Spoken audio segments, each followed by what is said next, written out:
Welcome back to the deep dive. Today, we are taking on a really big idea, a myth, really, that I think just dictates how almost everyone thinks about money. Mm, It's this belief that getting truly successful, maybe even ultra wealthy, is like winning the lottery. right. It's reserved for the lucky ones. Exactly. The genetic elite, people born with a silver spoon, or someone who just got incredibly lucky. And we're going to be digging into a philosophy that just completely demolishes that idea. We've got some powerful excerpts here from a framework laid out in Discipline and Strategy, the philosophy of exponential wealth. Okay. And the claim it makes is, well, it's profoundly counterintuitive. It argues that massive financial success isn't about luck. It's not even really about your IQ or where you went to school. So what is it about? It's about an inevitable outcome. That's the author's term. It's inevitable, but only if you execute a very specific and a very repeatable formula.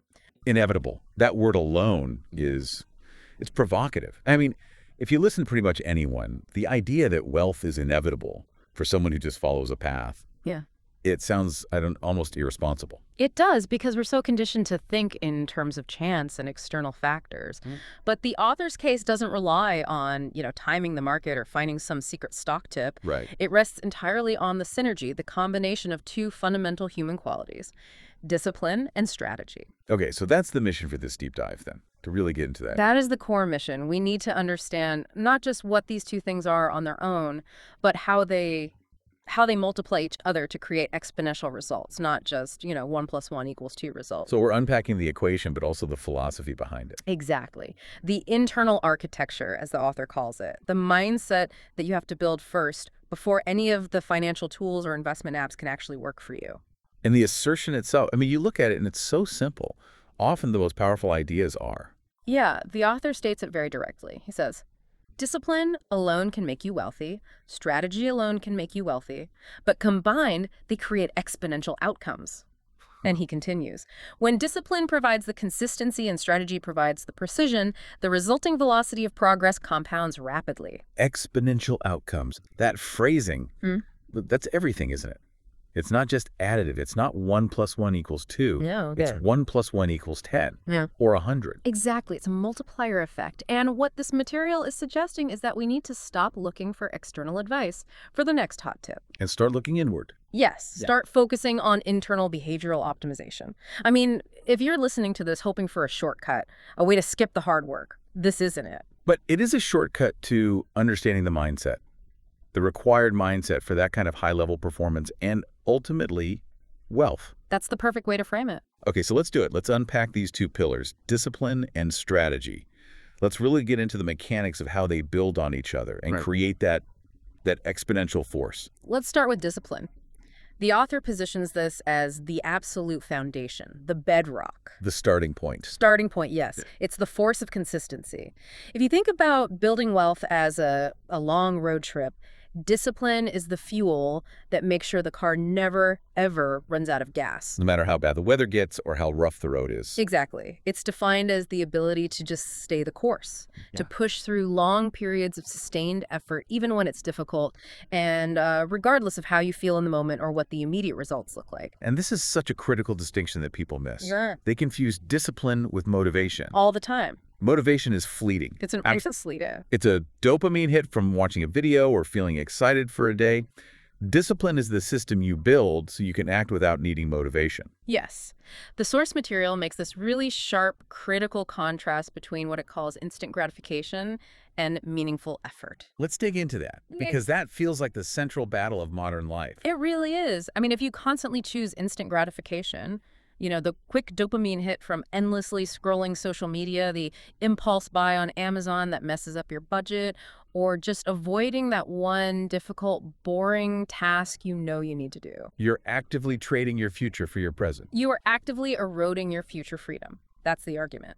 Discipline, at its core, is the muscle of delaying gratification. It's the daily, sometimes hourly habit of investing your time, your money, and your emotional energy right now. To build something later. To build a strong foundation for future freedom and options. So let's make this more concrete. How does discipline operate as like a financial mechanism? It's not just be tough. No, not at all. So on a simple level, If you're disciplined in your saving, you might just automatically allocate, say, 30% of your income every single month, no matter what. That's the simple linear part. Okay. But the real power of discipline, the exponential part, comes from how it acts as an internal firewall against your own emotional volatility. Ah, I see. So it's about emotional regulation. Precisely. The role of emotion in finance is, well, it's usually destructive. We make our worst decisions, financially and strategically, when we're driven by fear or greed or even just boredom. Oh, absolutely. Fear makes you sell everything at the absolute bottom of a market crash. Right. And greed makes you chase some ridiculous high-risk crypto scheme that your cousin told you about with no real strategy. I think we've all been tempted by that. We have. And discipline is what serves as the internal regulator. It's the calm voice that allows you to resist those emotional impulses, to resist the distractions that are always trying to derail your long-term plans. So the market drops 20%. Emotion screams, get out, sell it all, it's going to zero. But discipline says, Discipline says, this was part of the plan. We anticipated this, review the strategy, stay the course. that's it exactly. Okay, so discipline is the engine. It's reliable, it's consistent, it runs every single day no matter what. But an engine without a steering wheel or a map? Is just a very powerful way to crash into a wall. And that's where strategy comes in. Strategy is the sophisticated GPS. It's the blueprint for the entire vehicle. It gives you direction. It gives you direction and, just as importantly, efficiency and leverage. The source is very, very clear on this point. If you have incredible discipline, I mean world-class discipline, The person who wakes up at 4 a.m. every day and works for 12 hours straight. that person. Yeah. But if they're applying all that effort to a dead-end pursuit or, say, a business model with no leverage and no scalability, They'll just be very, very good at failing. very consistent at failing slowly, their effort is completely wasted. This is such a critical distinction. It's the Yeah. difference between, say, swinging a hammer consistently for 8 hours a day, which is pure discipline, and knowing exactly where to swing that hammer, how hard to swing it, and knowing that you should be swinging it at the structural supports of the old building, not just randomly at the drywall. A perfect analogy. Strategy transforms that raw, brute force persistence into precise, high-leverage results. It's the part of your brain that identifies the 20% of actions that are going to generate 80% of your results. The Pareto principle. The Pareto principle in action. It's about working smart, not just hard, but you need both. And when you combine them, when you force these two pillars to work together, that's where the magic happens. That's where you unlock the exponential function. You have discipline ensuring consistency, so the effort is never interrupted. And you have strategy ensuring precision, so all that effort is focused on the highest return activities. Let's detail that synergy, because this is where the exponential claim either stands or falls. Yeah. Let's use an example, maybe from investing. Okay, perfect. So in capital markets, strategy is doing the hard work up front. It's researching and identifying a portfolio of, say, high-growth, high-quality assets with a long-term thesis. So you've done the homework. You know what to buy and why. Exactly. That's strategy. Now, discipline is the unwavering commitment to consistently dollar-cost average into those chosen assets every single month, whether the news is good or bad, whether the market is up or down. So the strategic choice gives you the potential for above-average returns over time. And the disciplined consistency ensures you maximize the number of compounding cycles and buy more shares when prices are low. One without the other is useless. Right. Without the discipline, the best strategy in the world gets abandoned after the first market downturn. You panic sell. And without the strategy, that incredible discipline just leads to you putting all your savings into a low-interest bank account where it gets eaten alive by inflation. They have to work together. They multiply each other's effectiveness. And that's why the results accelerate. It's like a snowball rolling downhill. Your effort is constantly being leveraged for maximum gain. Which brings us to the flip side. What happens when one or both of these are missing? The source material gives us a pretty sobering data point on failure rates, specifically in investing and wealth creation. Yeah, this statistic was. Yeah. It was stark. The source argues that about 98% of investors fail. And we need to be clear about what the author means by fail. Right. It's crucial.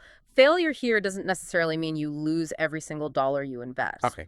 It means failing to achieve real financial independence. It means failing to reach that exponential tier of wealth. It means settling for mediocrity or being totally reliant on fixed, predictable structures like a pension. So 98% of people basically don't make it. Why? Because they lack either the discipline, the strategy, or most commonly a combination of both. So let's break that down. What does that look like in the real world? Well, you have the person who had the strategy. They've read all the books. They have a textbook understanding of asset allocation and diversification. They can talk the talk. Oh, they can talk the talk better than anyone. But they lack the discipline. So the minute the market panics, they panic, they sell. They turn a temporary paper loss into a permanent real loss. Their strategy was sound, but their discipline was weak. And the other side of that coin. Is the person who is an incredibly disciplined saver. They put away money religiously, but they have no strategy. They don't know how to invest it efficiently, so they keep way too much in cash or in low-yield bonds, or they just get paralyzed by choice and do nothing. So the 2% who succeed, they aren't just smarter or luckier. According to this philosophy, no. They have simply mastered the fundamentals of combining consistency and precision. They leverage their time and their effort far more effectively than everyone else. And that idea of leveraging time, that leads us directly into the next part, the profound urgency the author places on just starting. Yes, if this exponential equation, discipline plus strategy, is correct, then time is no longer just a measurement of duration. It becomes the single greatest multiplier you have at your disposal. And the formula is basically worthless if it starts too late. It's massively handicapped, at the very least. This is why the author so strongly emphasizes the need to start now, not next month, not when the market feels right now. The language used here is really direct. It's almost confrontational about procrastination. I think the quote is, Avoidance destroys wealth. Pushing things off is the silent killer of financial independence. silent killer. That's powerful. And this isn't just, motivational fluff. It's a hard mathematical argument. Every single day you avoid implementing a disciplined strategy, you are losing a day of compounding. And you can't get that day back. You can't. If you delay starting your aggressive saving and strategic investing by just 1 year, you don't just lose that 1 year of your own contributions. You lose all the future growth that year would have generated for the next 20, 30, 40 years. Exactly. The cost of avoidance isn't linear. It is demonstrably exponential. The damage gets bigger and bigger over time. That's the multiplier effect in action. And it's critical to expand our definition of compounding here, because most people, when they hear that word, they just think of money. Dollars and cents, yeah. Returns generating more returns. But the author is really clear that the compounding snowball grows in two ways at once. It's both financial and mental. The mental compounding is maybe even more important, especially at the start. Every single time you enforce discipline, let's say you force yourself to finish a difficult task you've been avoiding, or you resist an impulsive purchase. You're doing a rep at the mental gym. You are literally strengthening the neural pathways in your brain that are responsible for self-control and long-term planning. You start early, you build this mental framework that just naturally sees the world through a lens of delayed reward and strategic thinking. It makes the hard choices easier over time. The habit builds on itself. And when you look at the real-world difference this makes over a lifetime, the consequences of even a short delay are they're staggering. They are. The source is adamant that waiting, even just 5 or 10 years to really get the system going, Just 5 to 10 years. that small delay can be the entire difference between achieving true, absolute financial freedom by the time you're, say, 45, and settling for financial mediocrity and dependence well into your retirement years. Let's try to put some numbers on that just to make it real. Okay, let's say you have two people. Both are disciplined, both use the same great strategy. They want to hit a target of, let's say, $5 million. Okay. Person A starts at age 25, person B starts at age 35. Because person A has that extra decade of compounding at the very beginning, the most powerful part of the curve, they will have to contribute vastly less of their own principal over their lifetime to hit that $5 million goal. The person who starts at 35 is just fighting an uphill battle against math. A huge uphill battle. They're fighting against the ghost of those lost compounding cycles, the power of those initial years. It just can't be overstated. Because those are the years where your small, consistent, disciplined deposits start to generate the first wave of returns, which then start compounding on themselves. It's fascinating how the author takes this principle, which seems like it's for adults managing their 401ks. And applies it directly to parenting. Yeah, to early education. Mm. It's an argument for teaching this exponential equation from a very young age. Yes, there's a really detailed, compelling section on how to train children in this mindset. The suggestion is you start teaching them about money, about strategy, about investing, as soon as they hit what the author calls the age of reason. So around 8 to 12 years old? Somewhere in that range, yeah. Yeah. And this is not just about giving them an allowance and telling them to save it. It's more hands-on. Much more. It's about practical application of discipline and strategy. For instance, he suggests using a two-bucket system for their money. Okay, what are the buckets? Bucket 1 is a small spending bucket for instant gratification, candy, small toys. Bucket 2 is a long-term investment bucket for delayed reward. I see. So they get the immediate satisfaction from the small bucket. But they see the real exponential growth, the D plus S payoff in that long-term bucket. You help them invest it, even if it's just a few dollars, and they watch it grow. The goal here isn't just to make them financially literate, then. That's a side effect, an important one. But the real overarching goal is to train their intellectual muscles. You're helping them develop a mindset that just naturally values growth over instant pleasure. You're training them to delay buying the new video game today. So they can afford something much bigger, much more meaningful in 6 months or a year. And that process forces them to strategize. Okay, how can I earn more money for my long-term bucket? Where's the most efficient place to put this money so it grows faster? By doing this early, you're basically giving them a huge psychological and financial head start. A monumental one. They learn to budget, save, invest, and see the long-term results of those choices in real time. This exposure makes these concepts feel natural. It becomes their default operating system. Instead of something they have to painfully rewire their brain to accept in their 30s, after they've already accumulated years of bad habits and maybe a lot of debt. Exactly. You are, in essence, inoculating them against the poverty mentality. Which is the perfect segue, because this is where the conversation gets... Yes, farewell. Well, it gets really interesting. It connects all this practical financial advice to something much deeper, to philosophical endurance. Right. We're moving from the mechanics of wealth to the mental battlefield, where wealth is actually won or lost. And the author makes this profound argument that wealth, or poverty, starts in the mind long before it ever shows up in your bank account. He argues that poverty often sticks around not just because of external limits or lack of opportunity, but because of something he calls mental slavery. Mental slavery, yes. It's a deep ingrained belief system that just sees change and personal agency and exponential success as impossible, or at least as something reserved for other special people. And he uses this very provocative, very challenging analogy to critique modern society. He compares many people to woke slaves. We have to unpack that term carefully. We do. It's a central philosophical pillar of the work. The idea is that people are woke in the sense that they are aware of the system, they see the consumerism, they know the standard path is to work for 40 years for a pension. They're not naive. But they're slaves. Why? They're slaves, in his view, because they remain satisfied within the confines of those limitations. They accept them, they believe that comfort and consumerism are the same thing as success and freedom. I have to push back on that a little bit. I mean, that sounds incredibly cynical. A lot of people genuinely value stability and comfort. There's nothing inherently wrong with that, is there? The author would argue that what we call stability is often just a prettier word for predictable mediocrity. His critique is that true freedom requires radical independence, and that our societal norms, comfort, constant consumption, financing everything with debt, are all designed to make people dependent on the system. So if everyone around you is living paycheck to paycheck but has a new car and takes nice vacations, you internalize that as normal. You see that limited scope as the entire horizon. The mental slavery is the deep-seated belief that your circumstances are permanent and that they can't be changed by your own disciplined effort. It's the rejection of your own agency. and this mental framework ties directly into the critique of people who rely on external things, like luck. Oh, absolutely. The author specifically calls out the lottery mindset, the idea of relying on a random windfall as your path to riches.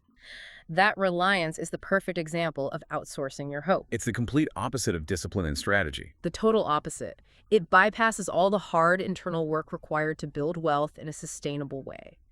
The person who is just hoping to win the lottery is, on a subconscious level, accepting that they lack the capacity to execute their own exponential formula. And this distinction in mindset is so critical, not just for getting wealthy, but maybe even more for keeping it. Yes.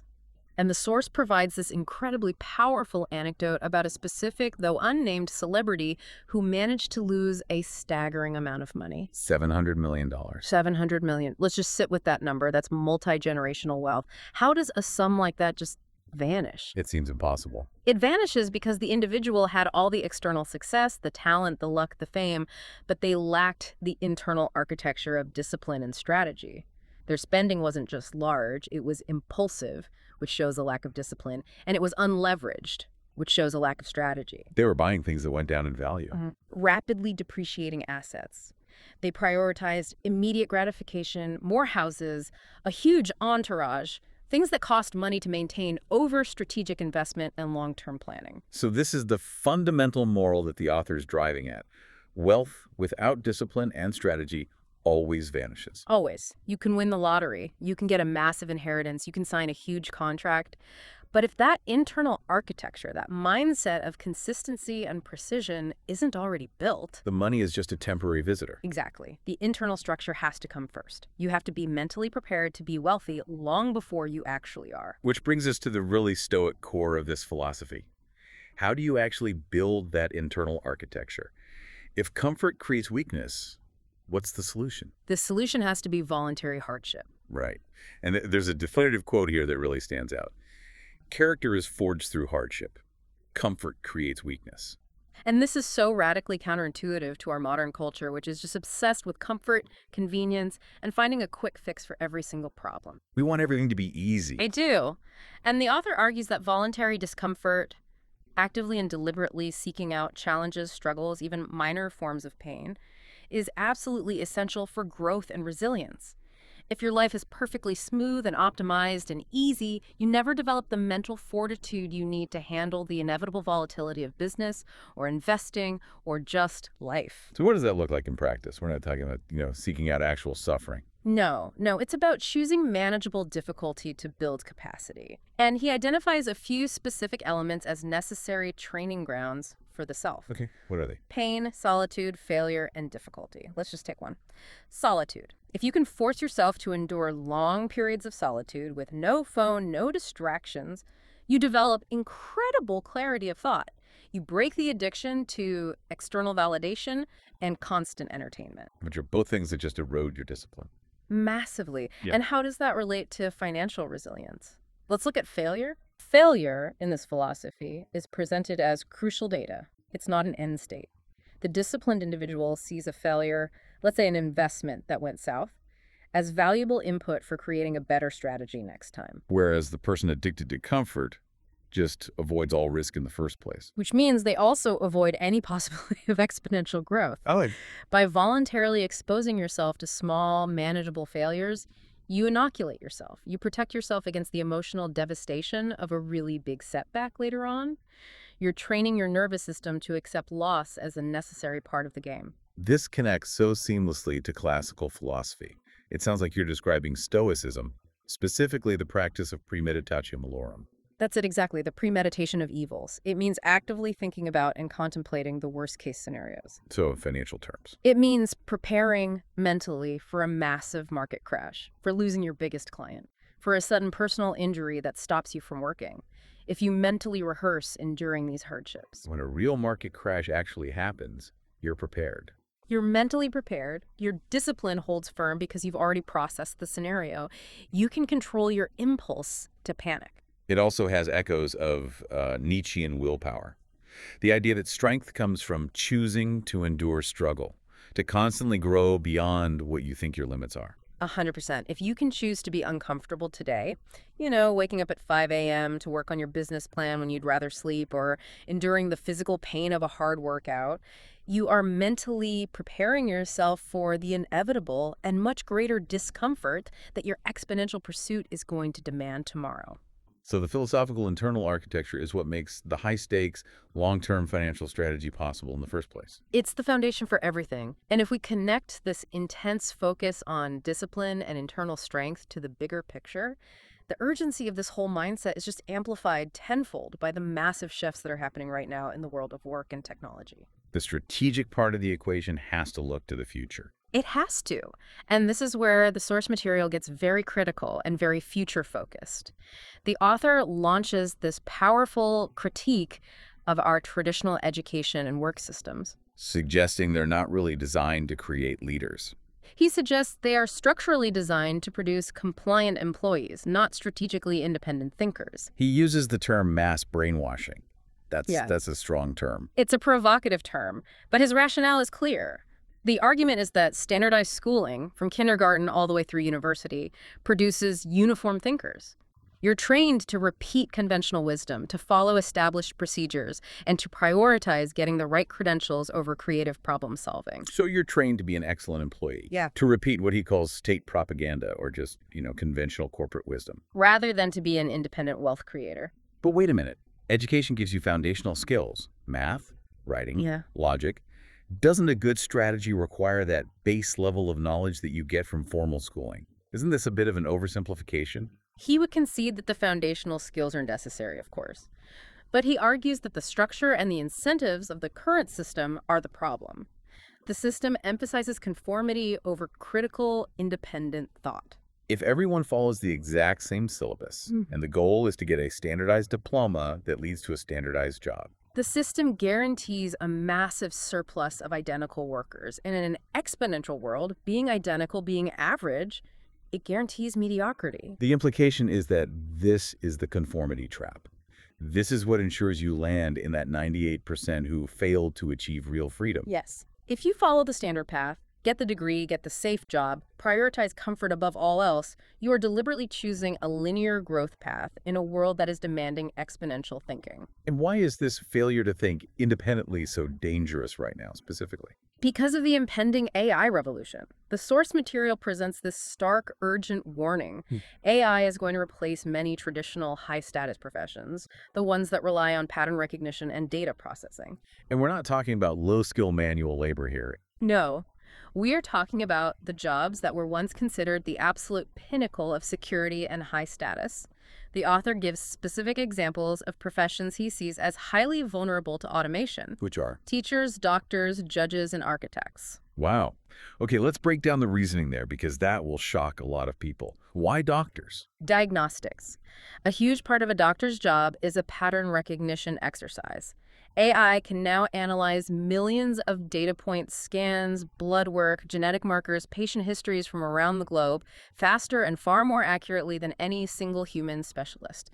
It will start as an assistant, but eventually the primary diagnostic role is highly vulnerable. Okay, what about judges? Their work relies on processing massive amounts of historical legal precedent and applying formal logic to new fact patterns. This is an incredibly efficient task for large language models trained on the entire body of law. And architects. Yeah. I would have thought that's a creative field. It is, at the start. But much of the work is applying complex structural constraints, safety codes, and material limitations to a design. And AI can run thousands of simulations and optimizations in seconds, doing the bulk of the technical work, leaving the human architect with maybe just the initial creative concept. And teachers are vulnerable because AI can create personalized learning experiences for every single student at once. Instantly and globally. It calls into question the efficiency of having one human teacher for 30 kids in a classroom.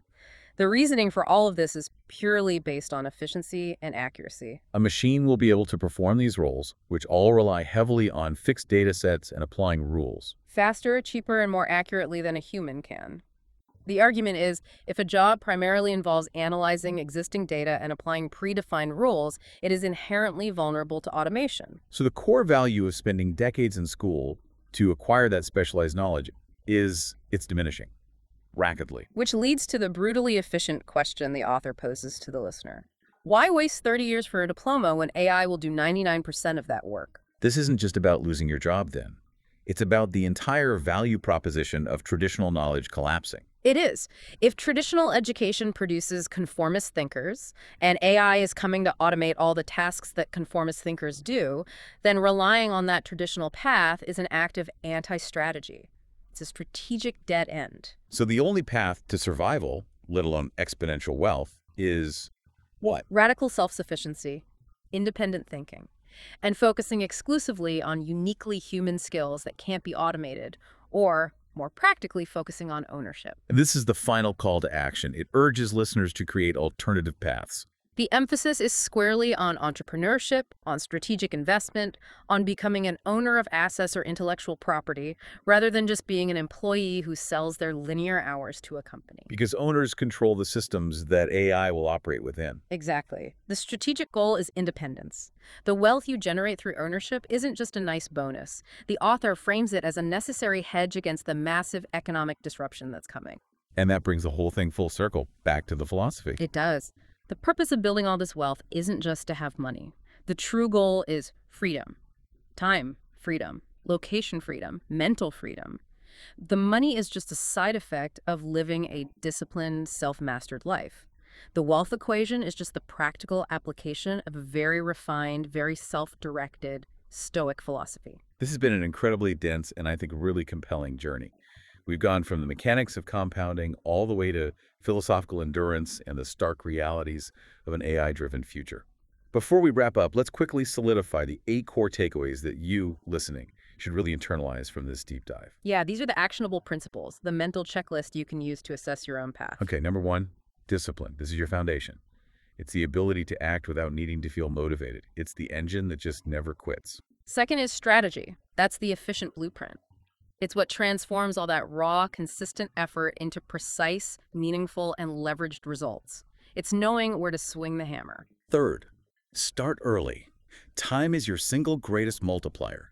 Procrastination isn't just a bad habit. It's the silent killer of financial independence because its cost is exponential. Fourth, avoid mediocrity. Average decisions, seeking only comfort. They lead to average lives. You have to consciously reject the conformity trap that society encourages. Fifth takeaway, pain equals growth. Don't run from difficulty. Voluntary hardship, solitude, managed failure. These are the essential training grounds for developing real resilience and wisdom.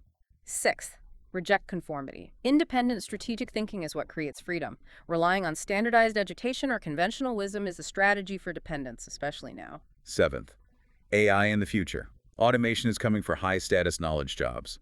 Strategic independence and owning assets are the critical keys to long-term economic survival and growth. And finally, number 8, wealth as philosophy.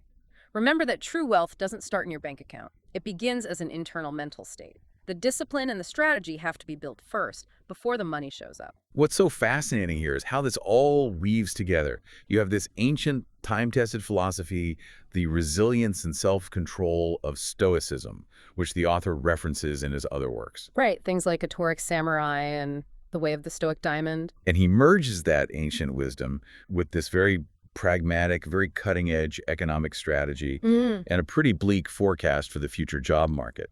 The philosophy is the armor you wear into the economic battle. Exactly. The author is demanding that you build this internal fortress of discipline and strategy, not just to get rich, but to survive what's coming by achieving self-mastery. And this raises one final, really important question for you, the listener, as you think about your own path. If, as this source insists, character is truly forged through hardship and comfort only creates weakness, what essential voluntary discomfort are you currently avoiding? What strategic pain point are you pushing off that might be the one single thing blocking your path to exponential growth? It's a question that takes discipline to answer honestly. And strategy to address effectively. We'll catch you next time for another deep dive. Welcome to the debate. Our material today presents a really revolutionary philosophy that the attainment of ultra wealth isn't a function of luck or privilege, but, well, the guaranteed result of mastering 2 core pillars. Those are discipline and strategy. And when you combine them, they yield what the text calls exponential outcomes, which really mirror compound growth in finance. And look, it's a deeply compelling intellectual framework. It really shifts the focus of wealth accumulation from all these external factors to, internal self-mastery and just rigorous foresight. It defines the path to success as a philosophical pursuit, almost as much as a financial one. Exactly. But this framework, it quickly becomes radical. It uses this philosophy of exponential wealth to launch a fierce critique of the status quo, arguing that the traditional societal paths, specifically formal education and standard salaried employment, are strategically flawed. They guarantee conformity, mediocrity, and eventually financial dependence. Right, that is the pivotal point. The speaker doesn't just suggest these paths are inefficient. They argue they're fundamentally obsolete because of the relentless advance of AI and automation. And that, in their view, demands a total strategic pivot if you hope to achieve any kind of true financial freedom. So this brings us to our central question for discussion. Is the wholesale abandonment of traditional career paths and formal education in the face of this, technological inevitability, is that a mandated, non-negotiable component of the strategy for achieving exponential wealth? I'm going to argue that this radical critique is a strategically necessary mandate for both financial survival and wealth creation. And I will argue that this blanket dismissal of traditional structures is strategically, overly generalized. It fails to account for crucial high-leverage value that can still be extracted from rigorous, structured learning, provided that the individual pairs that knowledge with an independent, ownership-oriented strategic mindset. The goal should be optimized adaptation, not just reactive rejection. I see why you advocate for a more measured adaptation, but let me introduce the advocate's perspective, which centers entirely on the cost of delay, what the text calls the time multiplier. If strategy, by definition, must prioritize direction and efficiency, then pursuing a path with a known, rapidly approaching expiration date, a path doomed by automation, is inherently inefficient and, I would argue, undisciplined. The speaker is fundamentally correct about the urgency here. The material makes it crystal clear. Avoidance destroys wealth. The future, as it's laid out, is one where AI will perform the work of traditional professions, the teachers, the doctors, the judges, the architects, and it'll do it faster, cheaper, and more accurately. This isn't theoretical. This is the immediate strategic liability of a 30-year career track. Continuing down that comfortable path of seeking a diploma and a salary, it just leads to mediocrity, financial dependence, and adopting the mentality of what the material calls a woke slave. If the traditional system is by its very design intended for mass brainwashing and producing uniform thinkers fit only for employment, then the only viable strategy for achieving exponential outcomes is that immediate radical pivot. That pivot means creating alternative paths based on ownership, self-sufficiency, and entrepreneurship. Waiting even 5 years for the inevitable is just a strategic miscalculation. The conventional system is a trap for anyone pursuing exponential growth. Well, I come at this strategic problem from a different axis, prioritizing leverage over sheer speed. While it absolutely recognized the urgent need for adaptability and the essential role of strategic foresight, which the material rightly links to Stoic rationality, a strategy that mandates the total rejection of established learning structures risks, I think, discarding some very high-value tools. Strategy requires precision. It demands the capacity to think rigorously. Sure. If we agree, as the material suggests, that intellectual muscles need systematic training, and it notes the importance of teaching children early, then why would we mandate the destruction of the very infrastructure that's capable of delivering that rigorous knowledge? The assertion that AI will completely take over 99% of that work for all professions is, it's a necessary shock tactic, I get it, but it's an inexact strategic directive. Formal learning, especially at an advanced level, can be the rigorous training ground for the conceptual clarity and specialized expertise you need for sophisticated strategic formulation and execution. The failure point isn't the content or the structure of the education itself. The error is conformity.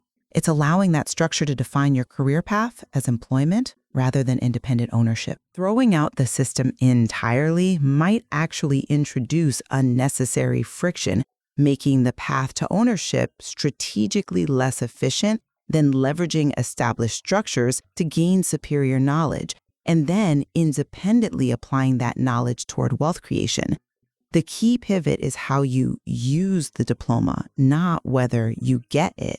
Okay, let's ground this debate in the urgency dictated by the time multiplier. The claims about AI replacement are not vague threats. They are concrete examples of systemic vulnerability.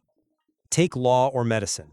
The source states that the choice to wait, even 5 to 10 years, is the difference between financial freedom and mediocrity. Strategy demands we minimize strategic risk while we maximize opportunity. If a job category exhibits path dependency, meaning your current skill set locks you into an obsolete path, the disciplined decision is to execute a rapid exit. The imperative is to start building the replacement path now, because the compounding effect of an early start, the time multiplier, is exponential. Remaining in a profession that is about to be systematized is, well, it's essentially engaging in negative risk arbitrage. I agree completely that time is the ultimate multiplier, but the strategic choice lies in what you multiply. If you start now, but you lack the conceptual foundation for high-leverage action, your efforts are just going to compound slowly. My primary strategic disagreement is with the assumption of total professional elimination.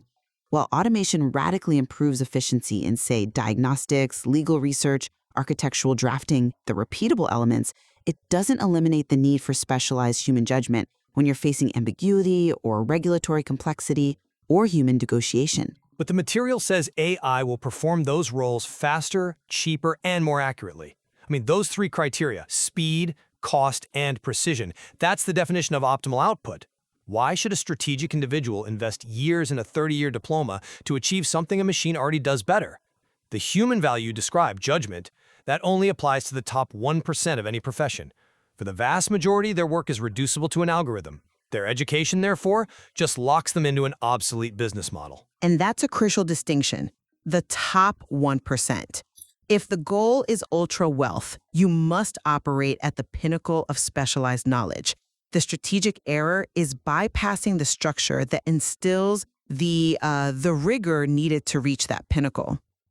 To execute effective risk arbitrage, to move to the profitable side of the AI divide, you have to possess sophisticated domain expertise. For instance, in law, sure, AI handles discovery, but a human must navigate the complex ethical and rhetorical landscape of a courtroom or a complex corporate merger. The strategy is to utilize the established structure to gain that advanced expertise, and then immediately pivot to ownership and integration roles rather than employment roles. Bypassing established rigor just for the sake of speed risks sacrificing the intellectual depth required for true strategic mastery.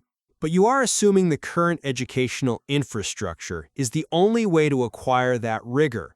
And if the structure is designed to instill obedience, even if it imparts some knowledge, the trade-off is just strategically unsound.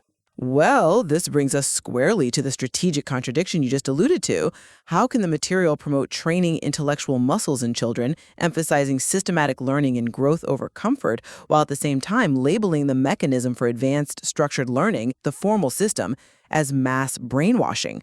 Strategy requires the systematic acquisition of knowledge. It demands the training of the mind to handle complexity. The structure is the very thing that enables that systematic training. If we reject all structure, how does the independent learner replicate the rigor, the accountability, and the systematic complexity required for truly sophisticated strategic formulation? That's an interesting point, but I would argue that the contradiction is only apparent if you define structure solely as external formal schooling. The distinction is between intellectual training and structural conformity. The goal of the formal system, as defined by the critique, is to produce uniform thinkers. The output is not independence. The output is the high-functioning employee who needs external validation, a salary, a title, a performance review, to feel secure. So the knowledge is fine, but the intent of the delivery system is what poisons the strategic outcome? Precisely. We need to operationalize mass brainwashing strategically. It's not about being taught falsehoods. It's about being taught dependency. The system strategically disables the individual's capacity for independent risk calculation, for critical asset acquisition, and for self-directed valuation of their own labor. The intellectual muscles must be trained for self-mastery, a core Stoic principle cited, which means agency and self-sufficiency. Compliance with a state-run, employer-driven educational system inherently trains for obedience, not ownership. The strategic advantage of the alternative path is that self-education is tailored specifically to building assets, managing complex risk, and achieving ownership free from the indoctrination of dependency. The structure itself is a strategic liability because it produces minds fit for employment mediocrity. But this creates a new strategic risk, the risk of the incomplete expert. Many high-value fields like advanced engineering, or pharmaceutical development require systematic exposure to vast, non-intuitive bodies of knowledge. If an independent learner only focuses on what they perceive as immediately useful for asset creation, they may miss fundamental conceptual rigor for true innovation and, crucially, for identifying regulatory loopholes or disruptive strategic opportunities. We're trading the rigor of the academy for the potential fragility of the autodidact. A better strategy should seek to combine the intellectual depth of the academy with the freedom of the entrepreneur. And the material argues that the cost of that integration is just too high. You risk spending decades acquiring knowledge whose application model is already failing and whose foundational mindset is fundamentally anti-ownership. The discipline's strategic move is to eliminate that liability immediately. Okay, but let's talk about hardship. Let's connect the rejection of the comfortable path to the necessity of discipline. The text stresses that characters forged through hardship and comfort creates weakness. Following the path of the diploma and the predictable salary it's the definition of comfort. It is strategically antithetical to the growth and resilience you need for exponential wealth. Choosing the inherently difficult path of entrepreneurship and ownership is not just a career choice. It is a mandatory act of voluntary discomfort that forges the discipline required to maintain and manage significant wealth. The material reminds us that wealth without discipline always vanishes, citing that celebrity who lost $700 million. That failure wasn't financial, it was a character failure rooted in a lack of strategic discipline, likely never forged through real hardship. Therefore, the radical rejection of the comfortable path is a required strategic component to ensure the long-term sustainability of wealth. I'm not convinced that the only viable hardship is the early-stage startup struggle. That line of reasoning overlooks the immense, specialized rigor required to master a complex domain. I believe the strategic choice is one of which high-value hardship to embrace. Is the hardship of navigating a complex professional field, the years of study, the intellectual demand, the sheer volume of specialized knowledge, is that less valuable strategically than the hardship of managing cash flow in a nascent business? But if the hardship of specialization results in a skill set that will be automated, then the strategic input, your time, was simply misallocated. That is just poor optimization. Only if you define the path as passive employment. Discipline ensures consistency and endurance. If we assume the goal is high leverage, then the strategic hardship should involve gaining the most non-fungible, complex skill possible, even if that skill is attained through formal means. This provides a high-leverage starting point. The person who endured the systematic hardship of becoming a top-tier systems architect, for example, can immediately pivot those skills towards selling proprietary AI integration solutions. The strategic error is how one uses the diploma as a key to employment versus a platform for ownership. Strategy dictates utilizing the strongest leverage available. The individual who rejects all structured learning for the sake of starting earlier might find themselves lacking the sophisticated intellectual tools needed to scale their business beyond mediocrity. The challenge isn't avoiding hardship, but choosing the hardship that yields the greatest strategic multiplier. Yet, this assumes the system allows you to gain the knowledge without the dependency. The moment you enter the machine, you risk the mental conditioning. The material's argument for radical rejection is a preventative measure against the slow, insidious strategic erosion of agency. You are arguing for strategic risk management. The source advocates for strategic risk elimination. And I argue that in elimination, you may inadvertently eliminate valuable opportunities for high-leverage knowledge acquisition.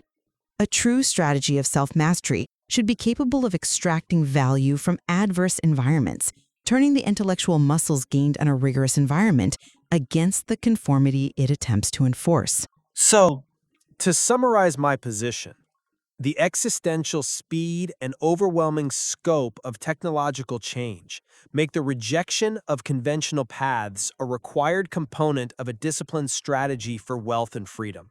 We are in a zero-sum race against automation and time. The time multiplier demands starting on the path of ownership now, and that requires adopting an alternative strategy of self-sufficiency. Remaining within the comfortable, path-dependent system risks the immediate financial penalty of mediocrity and the fatal character flaw of dependency. Radical adaptation is the only path toward true exponential outcomes. And I would affirm the core tenets of discipline and strategy, but I maintain that the strategic choice is not a binary rejection of all established structures. The critical path involves integrating the necessary rigor, the intellectual muscles, with an independent, non-conforming, ownership-focused mindset. The strategist must use the best leverage tools available, whether they originate from structured environments or self-education, to ensure precision in direction and avoid the mediocrity that plagues both conformist employees and, frankly, directionless entrepreneurs. The challenge is extracting the complex knowledge without accepting the brainwashing. It is clear we disagree on the efficacy of that extraction process, particularly given the pressure of the accelerating technological timeline. Indeed. The material succeeds in framing the pursuit of ultra-wealth not merely as a financial transaction, but as a deep philosophical endeavor centered entirely on self-mastery and strategic choice.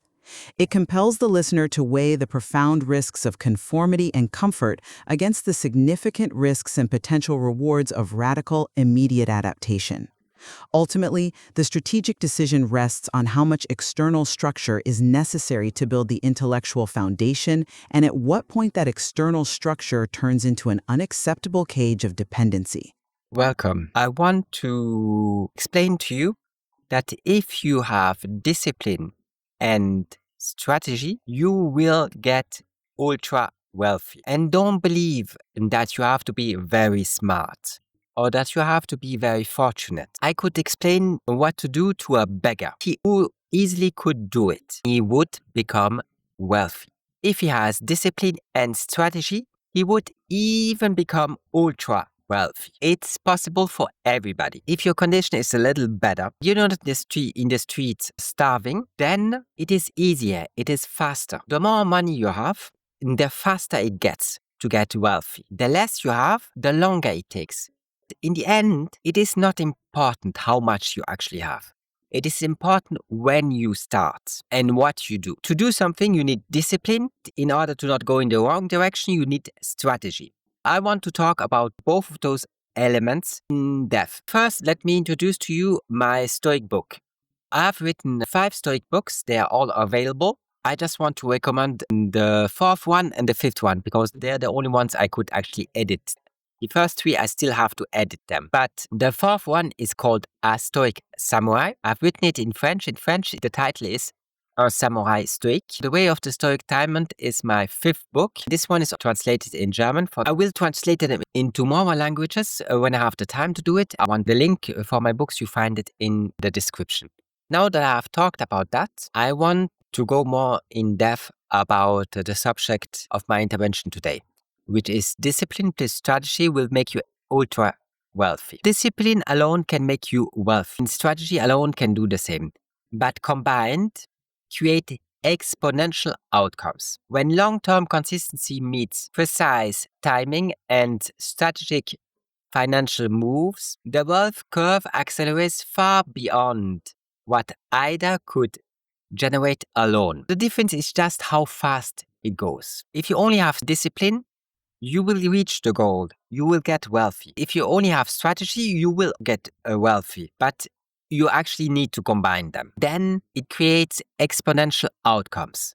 Then it gets much faster. The result will be much better. Avoidance destroys wealth. Pushing things off. I'll start when life is easier. Is the silent killer of financial independence. Delays feel harmless. It permanently erases years of potential growth. The more you put it off, the worse your outcome will be. You have to start as soon as possible. Starting is actually easier if you aren't wealthy, because if you're wealthy, well, your mistake will cost you a lot. Since you don't know anything, you don't know any strategy, you have very little understanding about the markets, it is very easy to go in the wrong direction and to waste your time and just lose money. 98% of investors lose money. That's just because they neither have discipline nor strategy.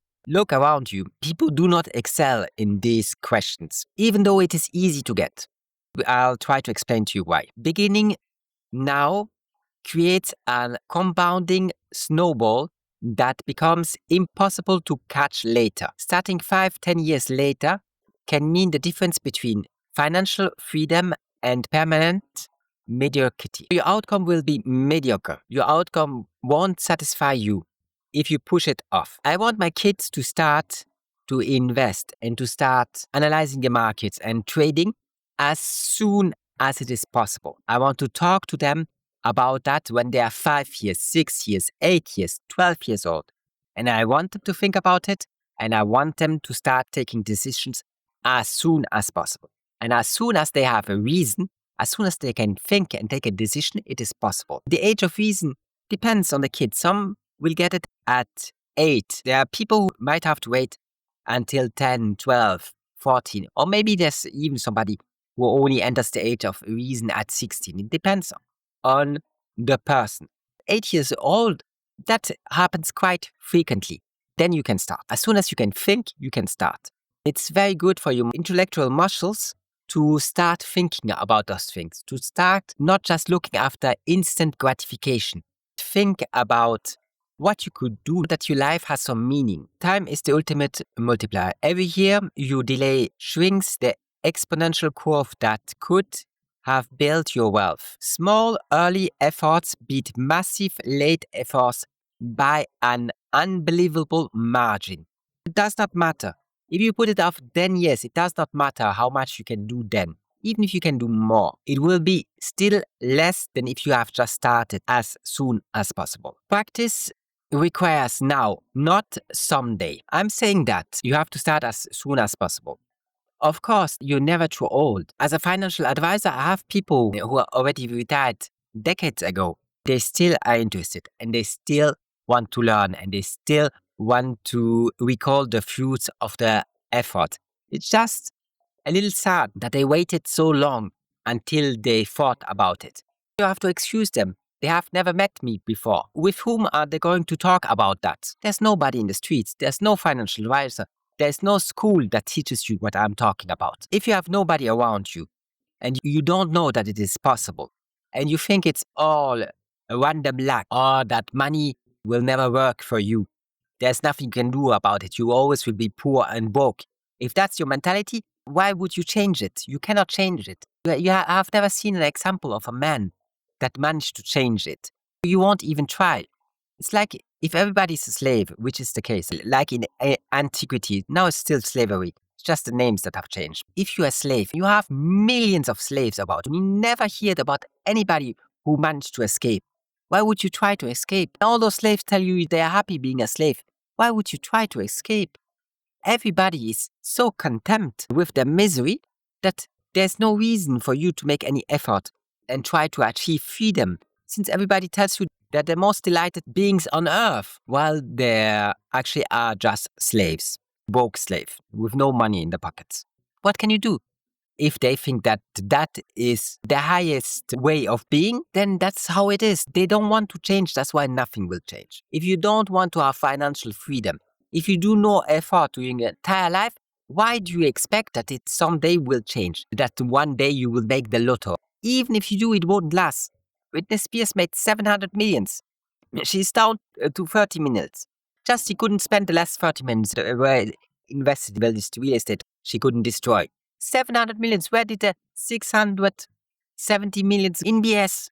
In luxury stuff that is meaningless, makes no sense. Nobody thinks about it. Nobody cares about it. Not even she does care about it. She still did spend 670 millions on all that crap. It doesn't matter if you win the lottery. It won't be 700 millions. Even if it is, you will lose it faster than you make it. Winning the lottery is not the solution. Having discipline and strategy is the solution, even if you are a beggar. The practice requires now, not someday. You don't become an athlete, a pianist, a philosopher, or investor by waiting for the perfect condition. Skill grows through early repetition, not future intentions. Nobody on earth cares about your future intention. You yourself don't care about them. Not more about than about the Christmas or what New Year's Eve resolution you take. Nobody cares about that because you'll never follow them. Your kids don't care. Your wife doesn't care. Nobody cares. Humanity doesn't care about future intention. Here's what will change your life. Early repetition. That will grow your skill, your mental muscles that allow you to deploy strategy and discipline. Discipline, you can, up to a certain extent, get it by yourself. Just read some motivation books. They will try to teach you that. It is not enough. You still need the strategy. If not, you could waste your time with stuff that is meaningless, will never produce any fruits, any good outcome. Mediocrity comes from delay. Most people stay broke simply because they never start. Nearly anyone in a developed country could get ahead. Procrastination traps them in an average life. Procrastination, pleasures, entertainment, all the rest, social media, all that traps you in an average life. It's worse than that. It's a mediocre life. It's a life that will torment you, create your pain, morally, spiritually, and physically. Only after the simple gratification that require no effort, no thinking, no courage. That's the only thing you are interested in. Then you wonder why your life is so average. If it is anything, why mediocrity is the best definition for it. Character is forged through hardship. Real strength and mental fortitude comes from voluntary facing difficulty. Comfort creates weakness. Hardship creates someone worth admiring. Voluntarily, you have to face difficulties. People do everything they can to avoid difficulties, to avoid any struggle, to avoid any pain. The more they do that, the less meaning their life has, the less energy you see, the more depressed they get. You have to be willing to face difficulties and wanting to face difficulties. What do I mean with a difficulty? Anything that creates pain in you. It can be solitude, isolation. It can be a relationship. It can be the weather, cold. It can be your health. Doesn't matter. Anything that creates pain. As soon as you confront it with pain, it is the occasion to grow. If there would be no pain, if you would not face any struggles, then there's no way of growing. There's a way of learning to be like everybody else. Going into the same class with 500 kids, everybody gives the same answer to the same question. That's called brainwashing. It creates the same kind of people, and you cannot talk to them. There's nothing they can teach you. There's nothing you want to learn from them. Everything they talk about, AI, does it a trillion times better than they do. It says exactly the same. Why does it say exactly the same? Because it has biases. Why does it has biases? Because they are implanted. It was created to repeat the propaganda of the state in power. In North Korea, it will be North Korean propaganda. They don't have AI for now. But the day they will, it will be North Korean propaganda. Here, it is our propaganda. But it is still the same. It's just brainwashing. It is worthless. You shouldn't waste your time with it. If you doubt that, there are 2 movies that would explain it to you really fast. You can also read my books. They'll also tell it to you. They're from the same director. One is The Jones Plantation. The other one is A Barnum World. They will both show it to you. If you think it's awesome, because once you get a diploma, somebody puts a cross on the paper for you, then you will be able to have a job.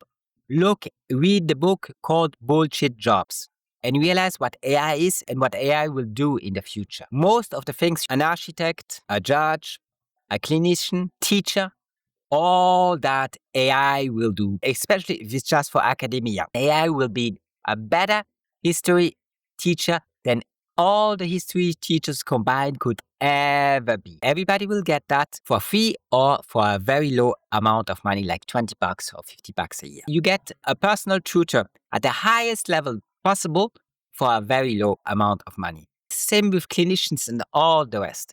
Do you really want to study 30 years of your life to get a piece of paper, a diploma that tells you you can do that or that for the slave master? When you will have the diploma, there won't be any jobs left. AI will do 95% of the work. And one day it will do 99% of the work. And then it will do 100% of the work. That will happen really fast.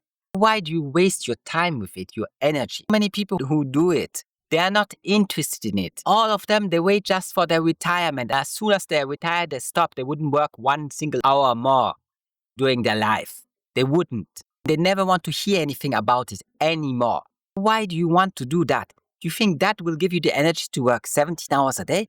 I guarantee it won't. If you're not interested in it, then why did you ever start doing it? I know you starved to death.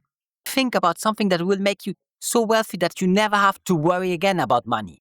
Why just do stuff where you anyway broke? Even if you do it, if you succeed, even if AI doesn't come, you're still broke. Think about something else. Do this, don't do it exclusively.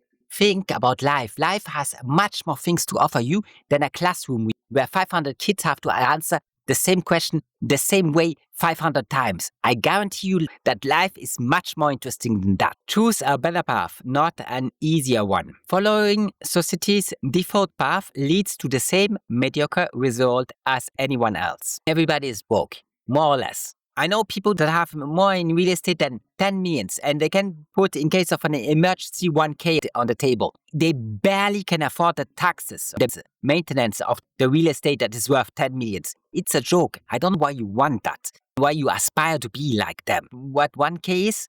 That's not even the rent. Mediocre low rent in the country in which I am, 1K. You have 10 millions in real estate, and you can put 1K on the table. How are you going to pay healthcare and all the rest? For you, your wife, your kids, all the taxes, if you can't even put 1K on the table. Why do you aspire to be like them? Following society's default path leads to the same mediocre result as anybody else. I try to illustrate it to you. A better path challenges you and forces your character to grow. That is not possible without pain. The pain must be frequent. You must even get the feeling that up to a certain extent it is never ending.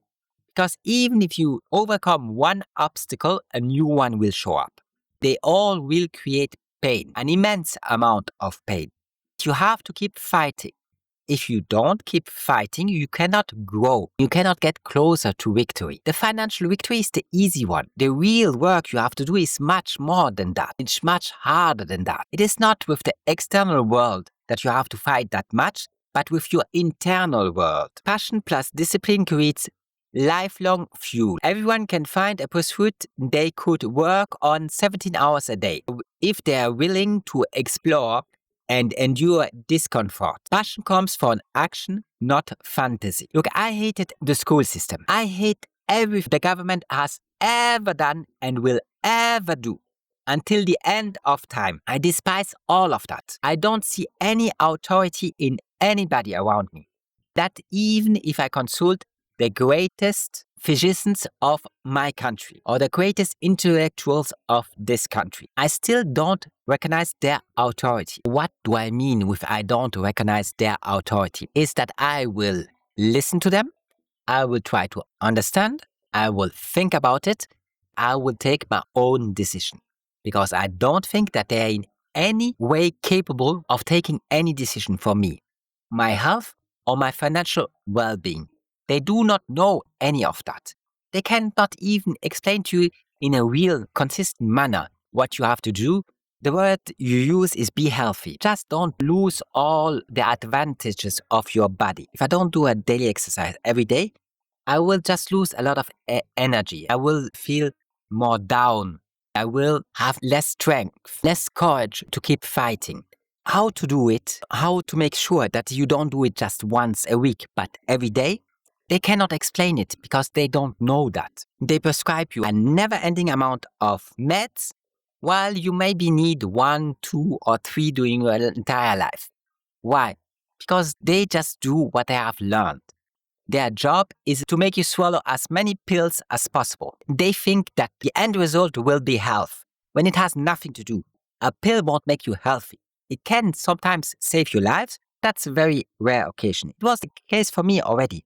Don't get me wrong, it's not all wrong. It's not, you should never do anything what they say. When I was in Africa, I got food poisoning. I would have died to that. I had diarrhea, never ending. I was throwing up all the time. It was so for an extended period of time, 1 or 2 months. If it would have been like this until my death, I would have died from it. I couldn't nourish myself in this condition. It would have killed me. taking some meds in Africa, then one more treatment when I came back to Europe, Switzerland. It saved my life. That's a very rare occasion. All the rest will harm your natural immunity. It doesn't make you stronger. It does make you healthier. The excess of all those meds will just destroy your natural immunity. Once your natural immunity is destroyed, well, it's really hard, nearly impossible to get it back. They have all the diploma, they know everything they have taught them in university, their medical school, but they still don't know what it is to be healthy. They have never seen a healthy man. The only thing they know is to prescribe meds. That's all they do. You can listen to that, but you have to have a lot of critical thinking and the capacity of analyzing facts. And really asking yourself every time, is this really necessary? Will this really help? Most of the time, the answer to the question is, it certainly will not. You should just skip it. Unless it is necessary, you should skip it. Both path and character must align. The path you're on, the road you follow, and your character must align. A strong character with the wrong path stays stuck. A great path without resilience collapses. Combining internal strength with the right direction creates explosive success. Yes, the success will be explosive. You will be amazed yourself once you get it. It also takes a long time. And I'm telling you, you have to be on the right path. Most people will never work that path, that road. You also must be resilient. Don't listen to opinion. We'll go in that in the future. That's very hard. Never seen any man who succeeds on those 3 chapters, on these 3 points I've just evoked. It's hard. There is a reason why everybody fails. It's not easy. It's very easy to do once you understand it and you walk in the same direction. Just have to do one step or the next. You just have to let yourself carry in the right direction. Everybody can do it. If they would just think about it and if they would just understand what I'm talking about and see that I'm not making stuff up. It is basic things. It's common sense. Everybody can understand it if he wants to understand it. People do not want to understand it. People do not want to walk the path I'm talking about, the road I'm talking about. They like mediocrity. They like their Netflix. They like TV. They don't care about what I say in my books. They don't care about making sure that the financial future is better than it is right now. They don't care about it. Yes, they will complain about it every day until the end of their life, but they will never do the slightest thing to change their condition. All my friends are like this. All the people I meet are like this. They don't want to do the efforts. It's not that hard, but they don't want even to start. If you're on the wrong path, you will end up with zero reward. Digging in the wrong place never leads to gold, no matter the effort. Wasted direction means wasted life. What direction do most people take? The one Kim Jong-un has laid down for them. That's the direction they will follow. It is taught in the schools of Kim Jong-un. People go to that school. It is the law. They have to go. They sit down. They listen to all the brainwashing. Then they hope that the slave master likes them enough so then they can do something for the slave master. Why don't you think about your own life? Why do you study the law of somebody else all day long? A law that changes every 15 minutes, I want to say. If it's not every 15 minutes, every 15 days in front of a parliament. Why do you keep thinking about a law of antiquity, Abrahamic law? Why don't you think about your own opinion and your own law and how you want to live the couple of years you will spend on this earth? Why don't you think about that? Why don't you look inside instead of just looking at all the people around you who all run in the wrong direction and try to be like them? Garbage in equals garbage out. Once you understand it, once you start practicing it, once you see the result from it, if your mind absorbs, if you always waste your time with propaganda cliches and all the low quality and low effort stuff around you, well, the output will be just as bad. I tell that people they don't understand because they have never seen anything else. They cannot conceptualize anything else than that low quality, that propaganda, all those cliches, all those mistakes that are never ending around them. Now, let's talk about thinking for yourself, not by default. Don't repeat what you hear. Question it. Independent thinking is required to find a path that actually leads somewhere. You have to start thinking for yourself. You have to stop listening to the voices around you. To all those people who teach the stuff they learned from Kim Jong-un, I guarantee you don't want to learn that stuff. And you don't want to live like that. You don't want to follow his law. Start thinking for yourself. Build your own path. Don't follow the one from people who never went into the right direction to start with. Dig where gold actually exists. Effort only matters if the ground is worth digging. Study the terrain, study the market, your opinions, before you commit years of work. People study so much to go to university. Once they are in university, they keep studying. They never ask themselves if it's the right path, if anything they hear makes any sense, or is worth learning or applying. They never ask any of those questions. They just hope that they won't starve to death if they keep doing what Kim Jong-un tells them to do. That's not the right mentality. That mentality will never bring you anywhere real. I don't mind if you want to be a veterinarian, a clinician, a dentist, or whatever.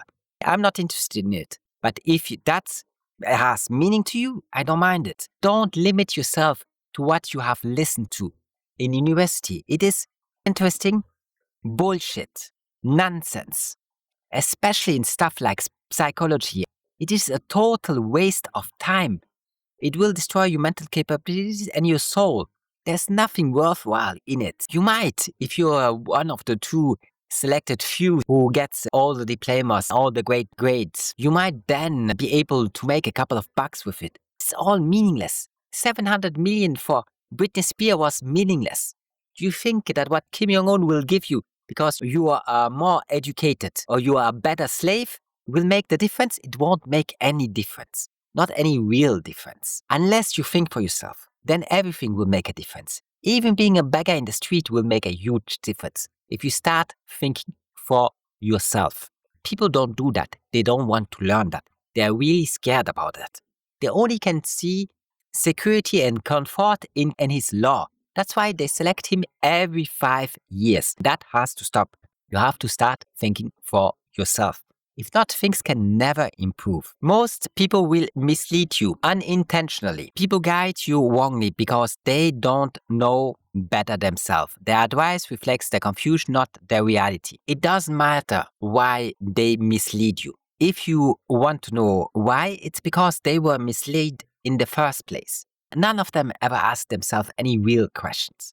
All they hope for is that if they do exactly what Kim Jong-un tells them to do, they will become a better slave, that then they don't starve to death. That's all they're interested in. They never ask themselves one single normal question. They don't know, and they don't want to know. They just want an easy solution. For them, they figured out that the easiest solution is to do exactly what Kim Jong-un teaches in his schools. They do that all day long, all year long. You have to start thinking for yourself. You have to stop following people who don't know any better, who had never the courage to look themselves in the mirror and be honest to themselves. How do you expect them to be honest to you or tell you anything that has any meaning if they can't even be honest to themselves? About everything, they lie to themselves. About their financial situation, about their family, about their relationships, about their friends, about their work. They keep on lying to themselves. Why do you think that they will be honest to you or that they will teach you anything that has any meaning? If you found this, guidance is available. Those who discover these measures can reach out directly. If the conversation is worthwhile, real direction becomes possible. By that I mean you are already way ahead because you have discovered this channel. This puts you already ahead of 99% of people on this earth, much more, 99.9999 and a lot of 9% of this world. You are one of the small elites who has access to this, who can think about what I say. You don't agree with it, you don't understand it, but you have access to it. For the first time in your life, you can think about something else than propaganda. That's amazing. It will help you.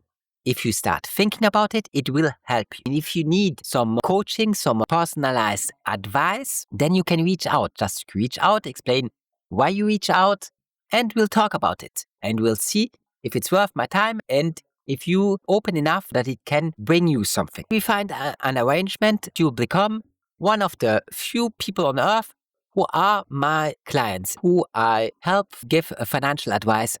You can become one of those. That doesn't scale. How many can I have? 5, 10? A very few amount. Because there's a moment where, for me, there's no point in getting one more. It would just take a lot of effort, a lot of time to try to understand your situation and help you. Since that's anyway not my main income, what's the point? I don't need it to survive. I'm interested in it from an intellectual point of view. Because if I find it interesting, maybe you find it interesting, and we do something that is worth our time, our effort. I like that much more than what most people do all day long. But it is not a priority for me. For you, it should be a priority. For me, it's not a priority because it doesn't change my life. I really don't need it. You have to think about it. It's very easy. There's an email in the description. My books are available. You can download them. It's easy for you to try to think about the direction of your life, about your opinions. Try to put yourself on the right track. That's easy for you if you have discovered this channel. For most people, they have never heard anybody like me talk to them.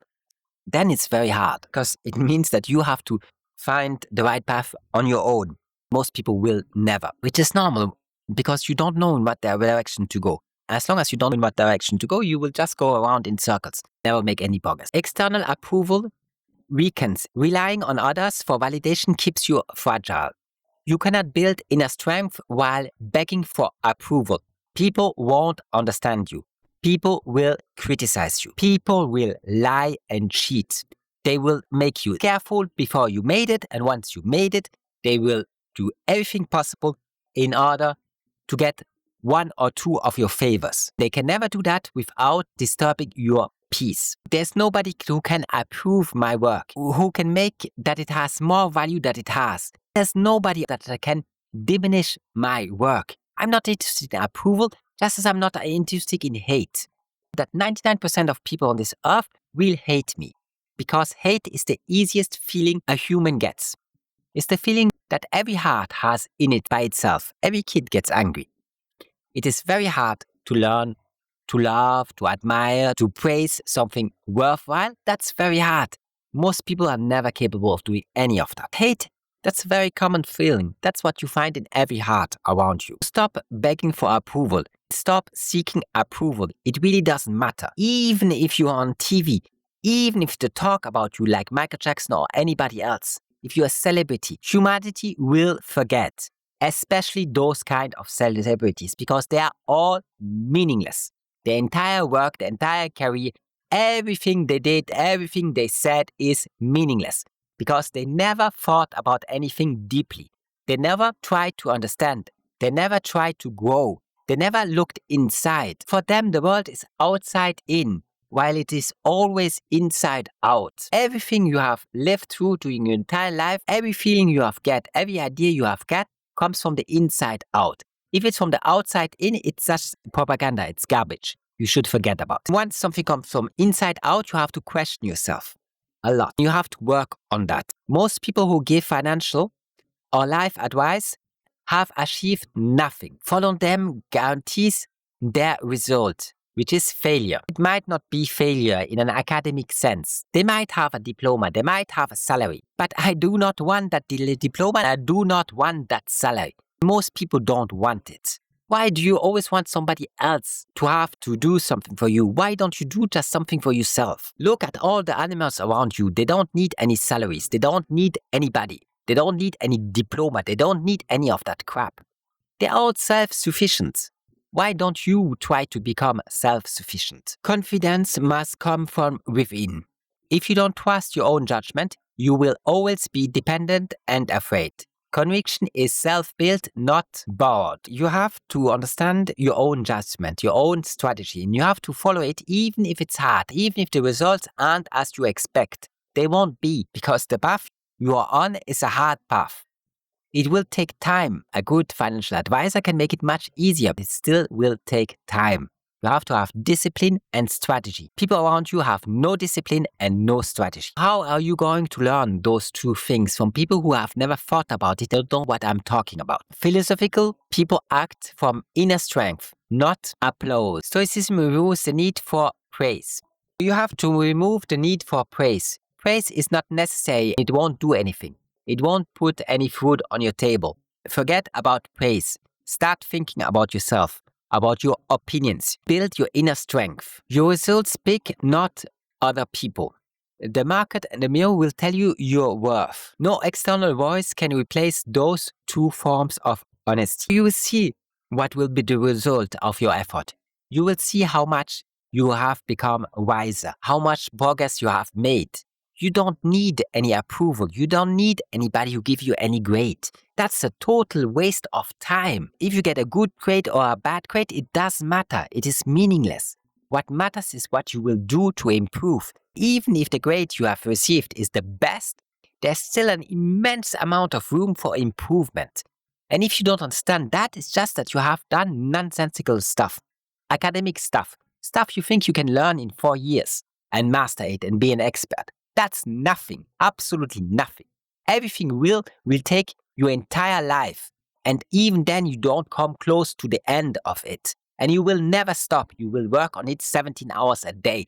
That is a real endeavor. That is what a pianist, a painter, any great artist has ever done. They've never stopped working on their craft. They thought about it in their sleep. That's something real. All the crap of university that takes so much hours, so much time, so much years, so much exams.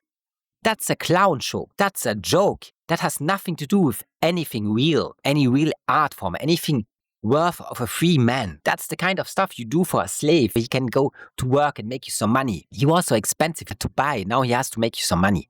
A wise man doesn't think about that. A wise man has different ideas in his mind. Or not even just a wise man, even just a free man thinks about other stuff. Yes, he has to pay his bills like everybody else. He doesn't think that being for 4 years in a classroom will make sure that then everything is easy. He doesn't think like a slave does. 4 years is nothing on a scale of a human being. Do you think you can really learn anything real in 4 years? You really have to understand what a true art form is, what a true skill is. Do you think Socrates knew what philosophy is after 3 or 4 years? Or anybody else? You have to work much more and much harder on yourself than that. Impact matters, not attention. Whether 1 or 100,000 read your work doesn't change its value. Growth and meaning matters more than applause. The stuff you do in your life should help you.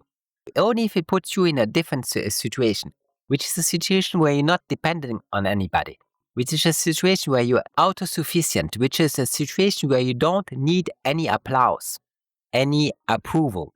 Only that matters. Your inner growth matters. It doesn't matter if the world understands the progress you have made or not. If you ask me, the day you start making any progress, nobody will understand. Because nobody has ever thought about it and nobody ever aspires to make any real progress. It really does matter. The impact you have does matter. Britney Spears had a huge impact. What did she change? Nothing. Zero. She didn't say one sentence that has the slightest meaning. All the others are the same. Every dear elected leader is the same. They had a huge impact but no meaning. Timing amplifies, not replaces discipline. Good timing accelerates progress, but cannot replace consistency. It's gasoline on the fire, not the fire. Timing, that's something you learn with a financial advisor. That's something you learn with a market analyst. If you put that on your fire, it will act like gasoline on the fire. It will make it faster. You don't need an advisor, but it helps. Wealth can be built alone. A competent advisor simplifies everything, taking profit, using debt, avoiding mistakes. The right advisor multiplies your goal. A great advisor makes your work more effective without replacing it. Guidance turns slow progress into explosive growth. It can be just much faster if you find a great advisor. Just as it will help you if you have a wise Buddhist or a Stoic sage. If you have them in front of it, will make it much faster. Because you see the result, you see what you have to aspire to, you see who you have to resemble. And you understand that it's possible. That he hasn't done any miracles. That everything he does is common sense. You can imitate him. Everybody can. Everybody can become like him. You just have to stop with all your mistakes and all your errors. You just have to stop walking on the wrong path. You will be as wise as he is. Waiting destroys exponential growth. Delaying investing wipes out entire decades of compounding. Lost time is lost fortune. When you put stuff up, when you say, I learned that later on when I'm done with this or when I'm done with that, when I did this degree, it's just years of progress that you eat with one decision. By being interested in Netflix instead of being interested in something that can give you some fulfillment. Wrong path equals wasted life. Spending your best years on dead-end path leads nowhere. Meaning and success requires a direction that can actually bear fruit. You have to give meaning and direction to your life. Only that will bear fruits. Everything else is a dead-end path. All the paths they teach you are dead-end paths because those paths weren't designed for you. They were designed so that Kim Jong-un can enjoy life a little more. In order for Kim Jong-un to enjoy life a little more, out of 26 billion peoples, he gives some degrees to some peoples. By that he says those peoples are better slaves than the rest. Those better slaves will make me a more happy dear leader, a more happy God, since around me there will be better slaves. That's why that exists. It's just so that Kim Jong-un can enjoy life a little more. That's the wrong path. That's a dead end. It's very nice for Kim Jong-un because he doesn't have to do anything, but it's bad for you. Start now, learn fast. Early mistakes are harmless compared to the cost of not starting. Begin immediately, adapt as you grow. Early mistakes aren't that bad. If you don't make mistakes with a huge amount of money, then it's not that bad.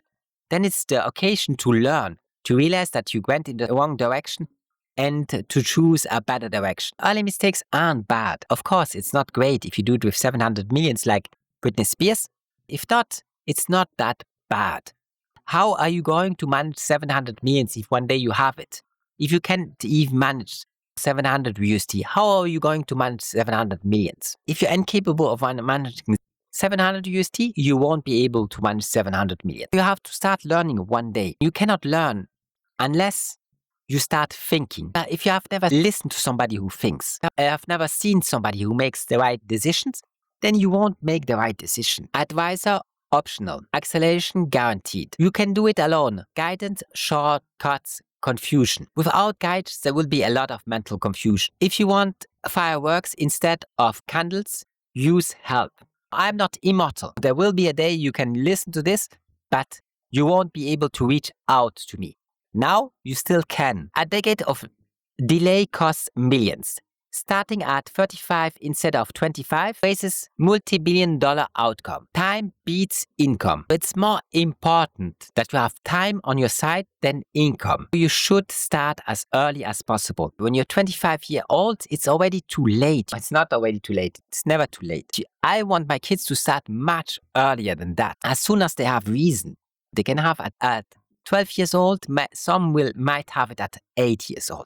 As soon as you have reason, you should start. The age of reason.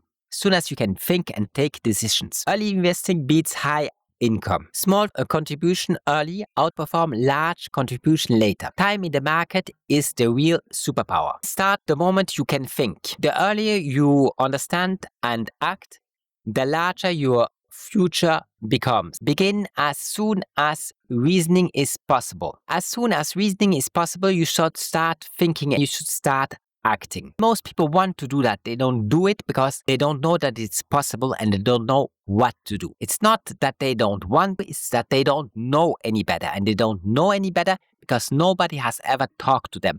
Nobody has ever pointed them in the right direction. Stop trying to be a better slave. Don't become a more efficient cog in a system that doesn't serve you. Build yourself, not your chains. People do everything to build stronger change by taking a mortgage, by getting heavily into debt for stuff that is meaningless. They build heavier change.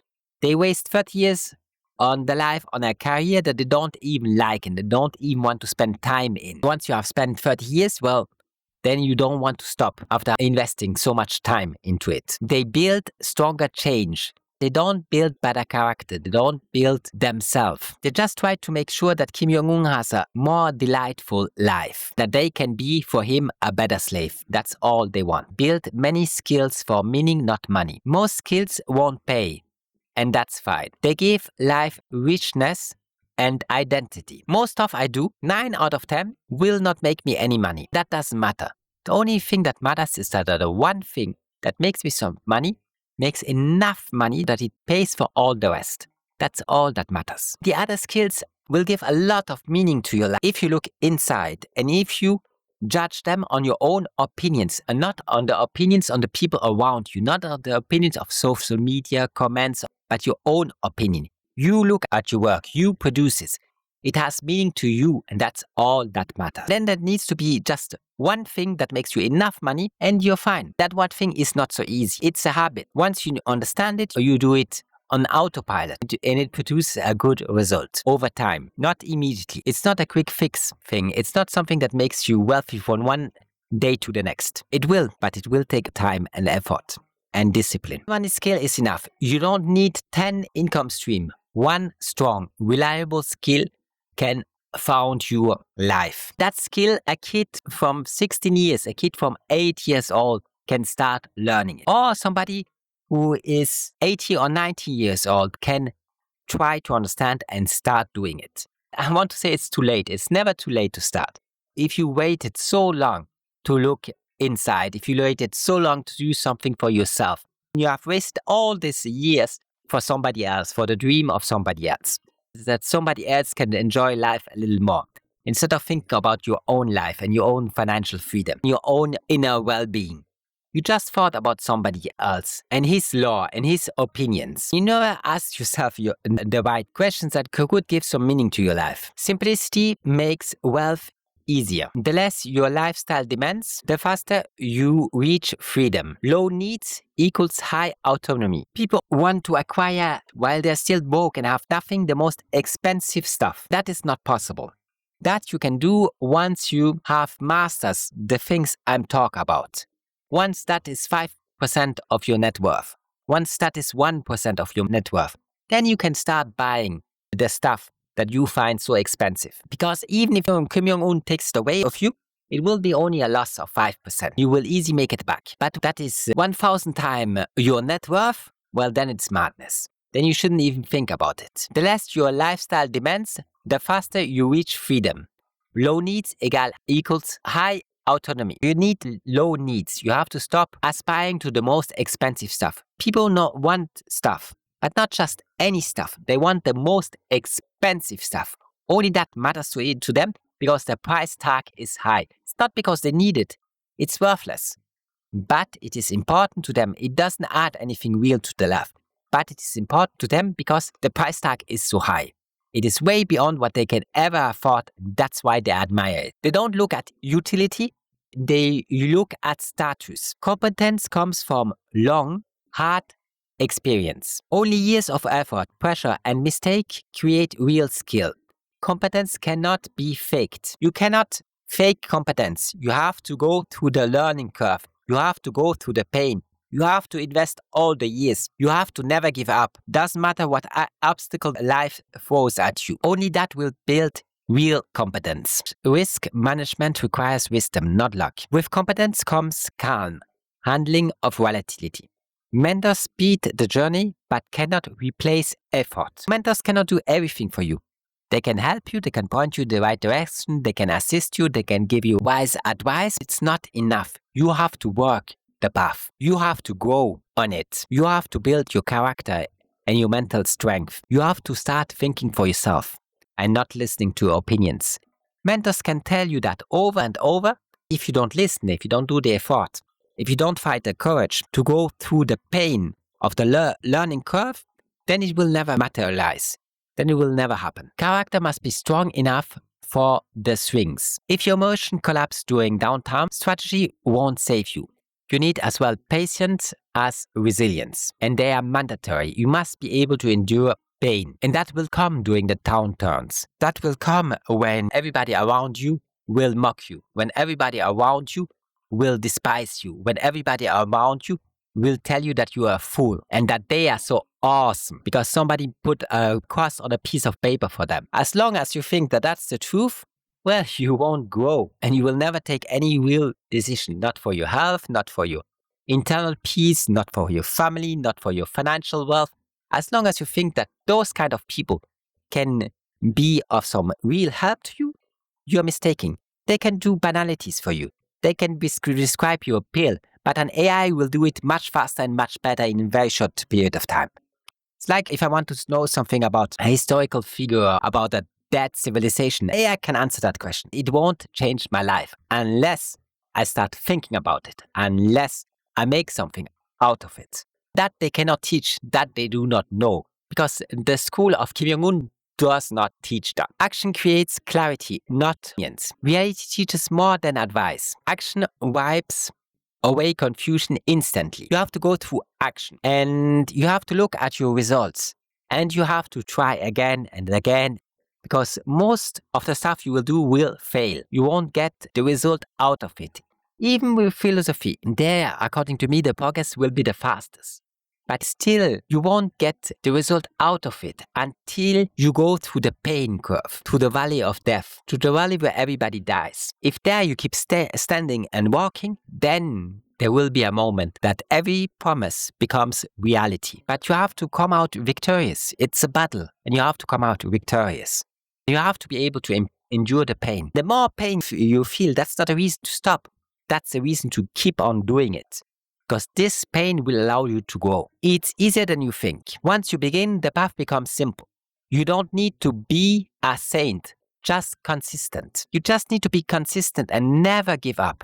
If you can do that, you will succeed. Momentum makes you unstoppable. Consistent action becomes self-sustaining. Once in motion, you're hard to stop. Once you understand that you're on the right path, nothing can stop you. You will always come back to that path. Doesn't matter what obstacles people put around you, you will always go back to that path. That's the only one that makes sense. That's the only one worthwhile working on. You will always come back to that path. It gives you all the fulfillment, all the joy you're looking for. Freedom makes luxury irrelevant. When you're passionate and free, expensive toys lose their power. You can access everything but need nothing. There will be a moment in your life where you can have everything. You need nothing. You don't want anything. That's all a waste of time. Even if you're wealthy enough that the money doesn't matter, just as wealthy as the wealthiest man on earth, you wouldn't want to waste it on something that is meaningless. All those expensive toys everybody admires, you don't even want to hear anybody talk about them. That is a total waste of time. You are interested in your freedom, your passions. You're not interested in those expensive toys people kill themselves over. Simplicity unlocks total choice. Minimal needs give maximal freedom. You aren't chained to consumption. If you can reduce your needs, and most people can, but most people also don't want to. If you can reduce your needs, you will gain more freedom really fast. If you have less needs, then it's easier to have something left in your pockets. That's something you can start investing. You can make sure that it will serve you in the future, that you don't end up broke like everybody else. Meaning replaces consumption. A philosophical foundation leads you to meaningful work, not empty status game. Choose meaningful work. Don't care about how much money you will make every month. That's the mentality of a slave. Don't care about that. Just ask yourself, is this meaningful work? Most people have never seen meaningful work. Most people are not interested in meaningful work. All they want is to not starve to death. It really doesn't matter to them what they do. They will drop atomic bombs on entire populations as long as they can go home and put some food on the table. As long as they can buy a couple of meaningless toys that bring them nothing for them or their family or their kids. As long as they can afford some luxuries, they would do anything. It is not the work that interests them. If it would be, they would never do what they do because there's no meaning in it. It's called British jobs to start with. Read the book if you don't trust me. Find meaningful work, then you can do it 17 hours a day. Stop listening to fear-based voices. People who know nothing will fill you with doubt and fear. Their advice limits you. Those fear-based voices, those voices of people who have never done anything must be avoid it like the plague. Protect yourself from harmful influence. Constant exposure to weak minds makes you weaker. Distance will be a form of strength. You have to be capable of living with yourself. You have to be capable of being your own friend. You have to be capable of giving it to your life meaning and joy. Weak minds will never be able to do that. Your inner voice must become the guide. True direction comes from within. Trust yourself more than the crowd. It's not that you have to trust yourself more than the crowd. You never have to trust the crowd. You never can follow the crowd. The crowd always goes in the wrong direction because it never wanted to learn and it never wanted to do any real effort. It never wanted to grow. It always wanted to be that crowd because in mediocrity, it finds meaning. When it sees mediocrity, it tells himself, that's easy, I can do it. I don't have to do any effort. I don't have to learn anything. I don't have to wake up. I don't have to move. I just have to be like everybody else. Kim Jong-un will take care of me. You have to avoid that kind of mentality. The crowd always goes into the wrong direction. The crowd can think about nothing else the day they get it. Even if they can barely pay their rent with it and put some food on the table, they still will be more than delightful because they cannot think about something else. They cannot think about independence, self-sovereignty, freedom. All those concepts are foreign to them. They don't want to understand them. They think it's too hard for them. They just want the slave master to take care of them. That's all they can think about. Build your inner citadel. Inner stability is unbeatable. No king, no army can shake it. I have replaced my wallpaper on my PC with the word ataraxia. It means unshakable tranquility. You have to work on that inner peace. You have to remind you that that's the goal to achieve. Philosophy helps a lot. Financial wealth is just a tool that makes you in a position where you can spend more time, a more favorable condition for philosophy.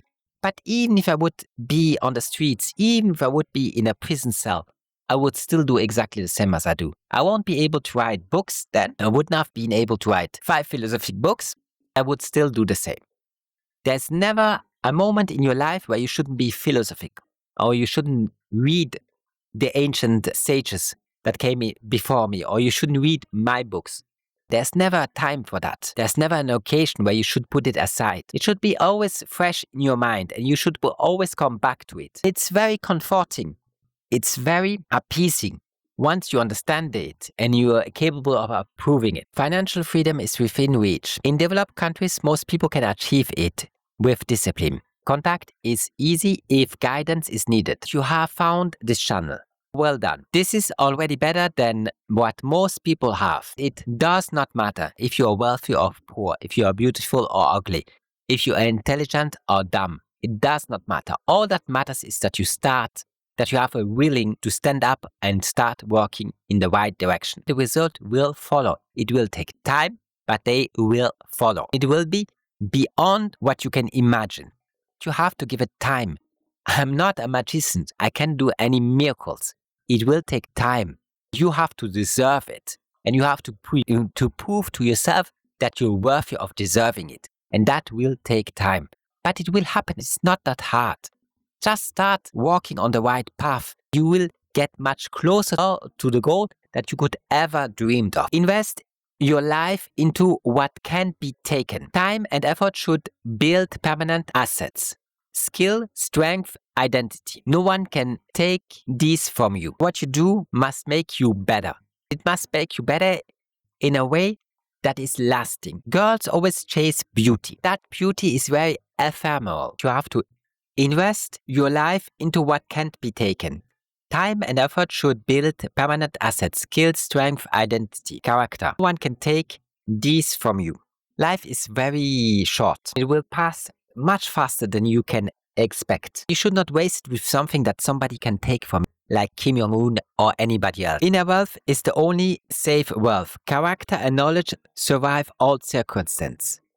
They are untouchable. You have to build that can face any circumstance, that is unshakable, that cannot be diminished by any external event. The good news is that today we are not just talking about character. Technology can protect external wealth. Used correctly, modern tools make it harder for anyone to erase your progress. The progress you can make financially modern tools makes it much harder to erase that. You should think about that, because there's no point working 50 years of your life, then using it all because of a new law or new bail-in or new bail-out. You really have to think about something that resists any kind of censorship, any kind of coercion, every kind of organized violence, which is the definition of a state, or anybody else. Technology makes that much easier. Expert guidance makes protection faster. You don't need to master everything yourself. The right help avoids years of trials and errors. You don't need to be an expert in everything. Technology can protect external wealth. Used correctly, modern tools make it harder for anyone to erase your progress. You have to find a way that what you build cannot be taken from you. It's good to follow the right advice. With modern tools, what was impossible in the past is possible. You don't have to be an expert. You can reach out, you can have a discussion with it, you can try to understand, and you can take the right decision. Success equals internal, not external. Real breakthroughs come from discipline and character, not just from finding the perfect opportunity. External conditions only reflect your inner strength. If you can endure them and surmount them, they will show you your inner strength, to be more precise. If you can endure and surmount them, then it's great. If not, you have to try again. Quitting becomes addictive. Each time you give up, your brain associates quitting with relief. This builds self-reinforcing loop that makes persistence harder over time. Every escape you have, every notification, every time you look at your phone makes it harder for you to concentrate, because shallow things always are easier to access, easier to think about, than to have some deep thinking about something that could give some meaning to your life. Shallow effort equals shallow life. You never accumulate enough depth to see meaningful results. You have to accumulate enough depth, enough suffering, enough hardship, enough pain that you can get back to it and try to overcome it. If you only do stuff with shallow effort, you will have a shallow life, a meaningless life. Brain learns quit equals relief. The moment you escape difficulty, your brain rewards you. This trains you to run from discomfort instead of growing through it. You have to learn to grow through discomfort. Discomfort is pain. We have to learn to endure pain and see it as an occasion to work on yourself. That pain, most of the time, doesn't come from the outside world. It is inside of you. It's something you cannot endure. It shows you your weaknesses, and you have to work on that weakness. You have to overcome it. The valley of death is required. Every meaningful pursuit has a painful dip before progress appears. That low point is the entrance to mastery, not the end. There's a moment where everybody gives up. There's a moment where everybody dies around you. Then you have to stand up and keep walking. You cannot give up. You have to keep fighting. It's called the valley of death because everybody around you will die. Everybody around you will give up. Just keep doing it. Just stand up and keep walking. Pain equals growth signal. The moment it hurts or feels hard is the moment you're actually improving. If you stop when it burns, nothing changes. If you stop when you feel pain, then nothing will ever change. You have to realize that there is pain and you have to say, good, how can I fight? How can I not give up? How can I show more endurance, more strength? Most quit before breakthrough. People abandon their goals when optimism collapses, unaware that success, a better life, is just beyond that frustration zone. By frustration zone, I mean pain. We are talking about pain. When you feel pain and you are in that zone, it is a good sign. It is nature who tells you that there is something you can work on. And you have to stand up and start fighting. You shouldn't give up. You have to stand up and start fighting.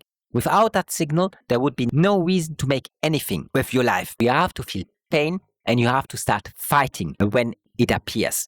You have to fight until it disappears, until you feel better.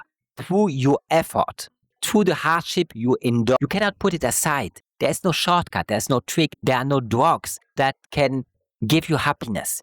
You have to get it through work and pain. Without pain, there would be no work to do. There's pain, And then you start working to get rid of the pain, to find a solution to overcome the obstacle that life throws at you. It will keep on doing that, even if you're a millionaire, even if you're a billionaire. Every time you have to fight. With who? With yourself. You have to overcome yourself. Frustration and pain tolerance beats talent. The ability to endure discomfort outperforms everything. It outperforms beauty, intelligence, luck, skill, everything. The ability to endure discomfort. By discomfort, I mean pain, suffering. This ability to endure that, it's not just enduring it. Enduring it is meaningless if you do not want to overcome it, if you do not want to better your existence, if you do not want to grow out of it, obtain a victory over that pain. If you do not want to do that, then you will not progress. Pain is the element you need to start walking in the right direction. If you feel no pain, then there's no point in doing any effort to start with. Why would you do? You're already happy and content. You have to feel pain in order to start walking, in order to start working on yourself, improving your condition. Mainly, you have to start with your character, with your inner well-being. You have to try to choose elements around you that make your life better. Social media, the news, schools, your colleagues at work, none of them will make your life better. The only thing that can make your life better is yourself. Is the battle you will have to engage with yourself in order to become better. That's very interesting to do. That's why you have seen the light of day. To become a better person, the external things, you just have to manage them correctly. A financial advisor will do a lot. You will get the habits of taking smart decisions. It will turn all in your favor with time. But the real work with yourself. You will still have to do it. It never ceases unless you're wise. But even a wise man, he still has to think about philosophy, work with philosophy, engage with it all the time. He will see his errors. His errors are very small. His mistakes are very small, but he will still see them. He will still try to correct them. It's never ending. Pain is the signal. It's the signal that allows you to grow. Frustration and pain tolerance beats talent. The ability to endure discomfort outperforms everything. Intelligence, luck, skill, beauty, everything. It's the unfair advantage almost nobody trains. Good character is better than opportunities. Good opportunities means nothing without the character to execute. The right habits will turn any path into success. Good opportunities always happen, and they always will happen. But they're 100% meaningless if you don't have the character, if you don't have the know-how, if you don't have the ability to react on them. Only if you are engaged, only if you never stop fighting, only if you never start working on yourself, trying to put yourself in the best condition so you can keep on doing that work. Only then will you progress. Every time pain will show up, and it will show up. Even if you're a good health, even if you're a billionaire, it will show up. You have to start working on yourself. You have to keep fighting. Internal capacity builds wealth. Inner development is the real asset. Without your character, without discipline, it is not possible. The inner wealth is the real asset. That's the thing that will propel you ahead. That's the thing that will make out of you a winner instead of a loser. If you start on working on your inner development, that's the only thing that can give you happiness. Real lasting joy. Not some hilarity that will fade away that is shameful, but something that has some meaning, that gives some dignity to your life. External fixes are illusions. It keeps you from facing your own lack of discipline. There are no external fixes. You have to face your own discipline or the lack of that. You have to face your own pain. You have a goal. Every day you don't achieve that goal, it will create pain. Every time you feel that pain, it is a reminder to get back on track, to get back to what you're supposed to do. Without that pain, you would never try it to start with. Master needs long-term focus. Skill develops slowly through endurance. You cannot shortcut competence. You need repetition and endurance. And repetition will be painful up to a certain extent, especially at the beginning, and endurance the same. The more you do it, the easier it gets. Quitting resets learning curve. Every restart throws away months of growth. You return to level 1 again and again. It's like a video game. If you stop it, you cannot save your progress. You start over at level 1. If you start quitting, you are just erasing months of growth. You have always to come back and you have always to work on yourself. If you don't do it, you should feel pain. The pain should put you back in the right track. Uninformed optimism will be followed by a crash. Everybody feels excited until the real work appears. As soon as the real work appears, then most will give up because they were never interested in the work to start with. They were lying to themselves. Informed pessimism is a growth gate. When the difficulty becomes real, you are entering the phase that actually builds mastery. The difficulty must become real. That's the phase that will build mastery. You have to be able to endure boredom and choose discipline. These moments will filter out the weak. The thing you do must be so passionate, so interesting, that boredom won't show up. And if it shows up, it will show up in order to teach you discipline. Boredom is the thing that will filter out the weak. They will flee it like the plague. They will try to find some comfort on TikTok, Netflix, or social media and waste their life. You need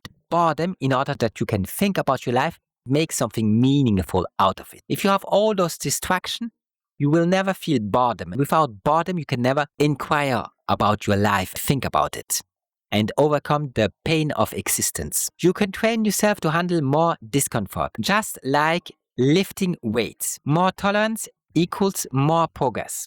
If you are capable of handling more discomfort, you will do more progress. If you are capable of facing more pain, you will be able to progress faster. If pain shows up a lot, remember, every time is the occasion to progress, to become a better human being, to work on yourself. Exposure to difficulty builds mental strength. Avoiding it keeps you fragile. You have to expose yourself to mental strength. You have to expose yourself to difficulties. You have to expose yourself to pain and suffering. If you always try to avoid, it will keep you fragile. You can feel bad and still perform. You do not have to feel good in order to perform. You do not have to be 100% in order to perform.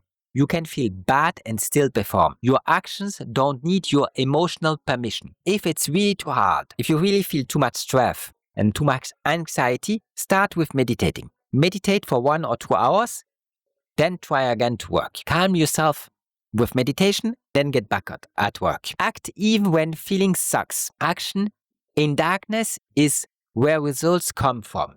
You have to act even when feeling sucks. Your feelings often will suck, and you still have to work on yourself. You still have to fight. It is again that pain, that suffering that shows up.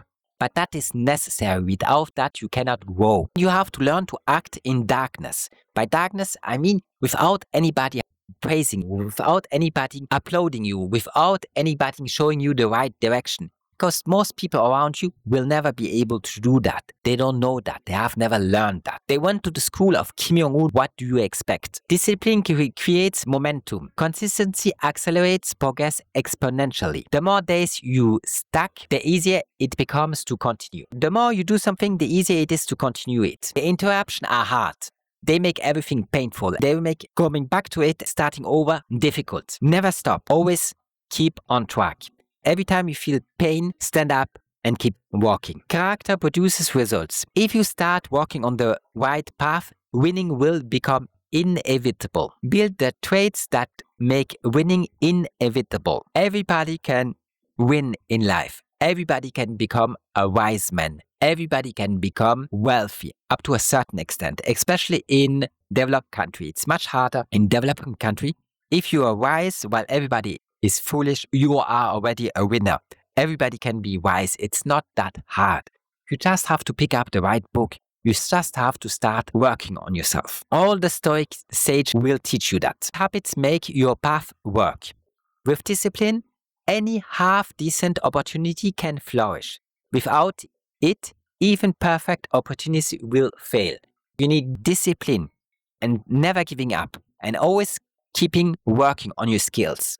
That will make work even a half-decent opportunity, even something that is not great. If I give a perfect opportunity to somebody who doesn't know how to use it and how to act on it, it will be just a waste of time. It will be like throwing a piece of gold into mud. It will disappear and nothing will come out of it. Push through the valley of death. The death of your soul, your character, your strength. When I talk about the valley of death, it's the moment where everybody loses his soul, his character, and his strength. You lose it because they are scared. And they lose it because they like luxuries. They lose it because they are scared of hardship. That's why they lose their character, their soul, their strength. Once you have lost that, nothing matters. Not even being the wealthiest man on earth. Nothing will matter once you have lost your soul, your character, and your strength. You have to work on that. You can acquire that even if you are poor. You can acquire that, you can have that even if you're starving to death. That's the real gold that you have to aspire to obtain. Once you have that, nobody can take it from you. Train your tolerance. Frustration, resistance is the superpower no one practices. The higher it is, the more unstoppable you become. You need frustration resistance, and you need also pain resistance. All those words are nice synonyms to say the same thing. What you will feel is pain. You need resistance to that. And once you have that, once you can endure it and overcome it, I'm not saying you have to endure pain. I say you have to realize that pain will show up. And once it shows up, you have to stand up and start working. If you do that, it will disappear with time. It takes time, but it will disappear. Or you will endure it. And if even that's impossible, you will put an end to it. You have to be frustration resistant, pain resistant. If you stop every time something is painful or hard, then you will never amount to anything. Every distraction, social media and all the rest, Hollywood, all the rest, every TV show, everything you have ever seen and listened to is just a distraction. It doesn't build anything in you. It doesn't give any meaning to your life. It doesn't give you more strength, more clarity, more anything. It just destroys your soul. You have to avoid it like the plague. Focus on endurance. Long-term persistent beats burst of motivation. Winning is being in the game. You have to choose the game wisely. Burst of motivation, people will get that. That's meaningless. It doesn't last enough. It's just like love or desire. It doesn't last enough. It doesn't last enough to build a family with it. It doesn't last enough to raise children. It doesn't last enough to endure the pain, to sacrifice your time, your wealth for it.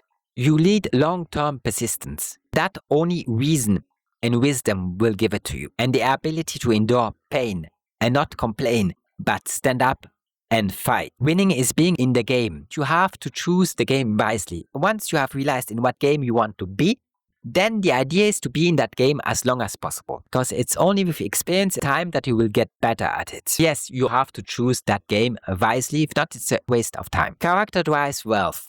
Money follows the person and the plan. Money will show up by its own. Once you are the person, you follow the plan. Then money will show up on its own. All I've told you is not that hard. It might sound hard, it might sound complicated, it might sound painful. It is neither of that. In the same time, it is all of that. It's just a game of life. This is why you came to this earth. So that you become a hero. So that you become somebody who never gives up. So that you give some meaning to your life. A life that by definition is meaningless. You have to create meaning out of it. And only you can do it. Once you did that, nobody can take that meaning from you. There's no fortune, there's no tyrant, there's no slave master. There's nobody that can take that meaning from you. That nobility, that dignity, that courage that is in you. The thing that people will admire you for and love you for. Nobody can take that once you have discovered it. Once it has become your second nature. All the philosophic concept, even everything that can make you more wealth, is totally meaningless. Every wealth is totally meaningless. If you don't know how to use it, if you don't know what to do with it, if you don't start questioning yourself, examining your life, examining existence. It is like Socrates said, an unexamined life is not worth living. You have to start thinking about your condition. You have to stop lying to yourself. The school of Kim Jong-un will never tell you the truth about anything. They will just upgrade a slave so that Kim Jong-un get a better slave and can enjoy life a little more. They will not make you better. Your internal character, your internal values, your internal morality, they will never work for you. Everything has been created so that somebody else can profit from it. They don't care about you. You have to start thinking for yourself. It is really not that hard. This intervention will probably make it look more difficult than it is. You are one of the most privileged people on this earth because you still can reach out to me and have an interaction with me. You do not have just to read my books or sages from in antiquity and try to understand what they said and what they meant. You can just have a discussion with me. We then can debate every subject, every opinion. That makes it much easier for you. The opportunities are endless. The only question is, which one will you try to acquire? Which one will you follow? Which one will you endorse? What effort will you put in it? Most people don't put any effort in anything meaningful. Only thing they do is do exactly what Kim Jong-un told them to do. That's meaningless. There are 26 million North Koreans. I can guarantee you that you do not want to be any of them, not even Kim Jong-un. And if you don't understand that, that's quite sad. Maybe one day you will. If you think I'm lying, it's very easy.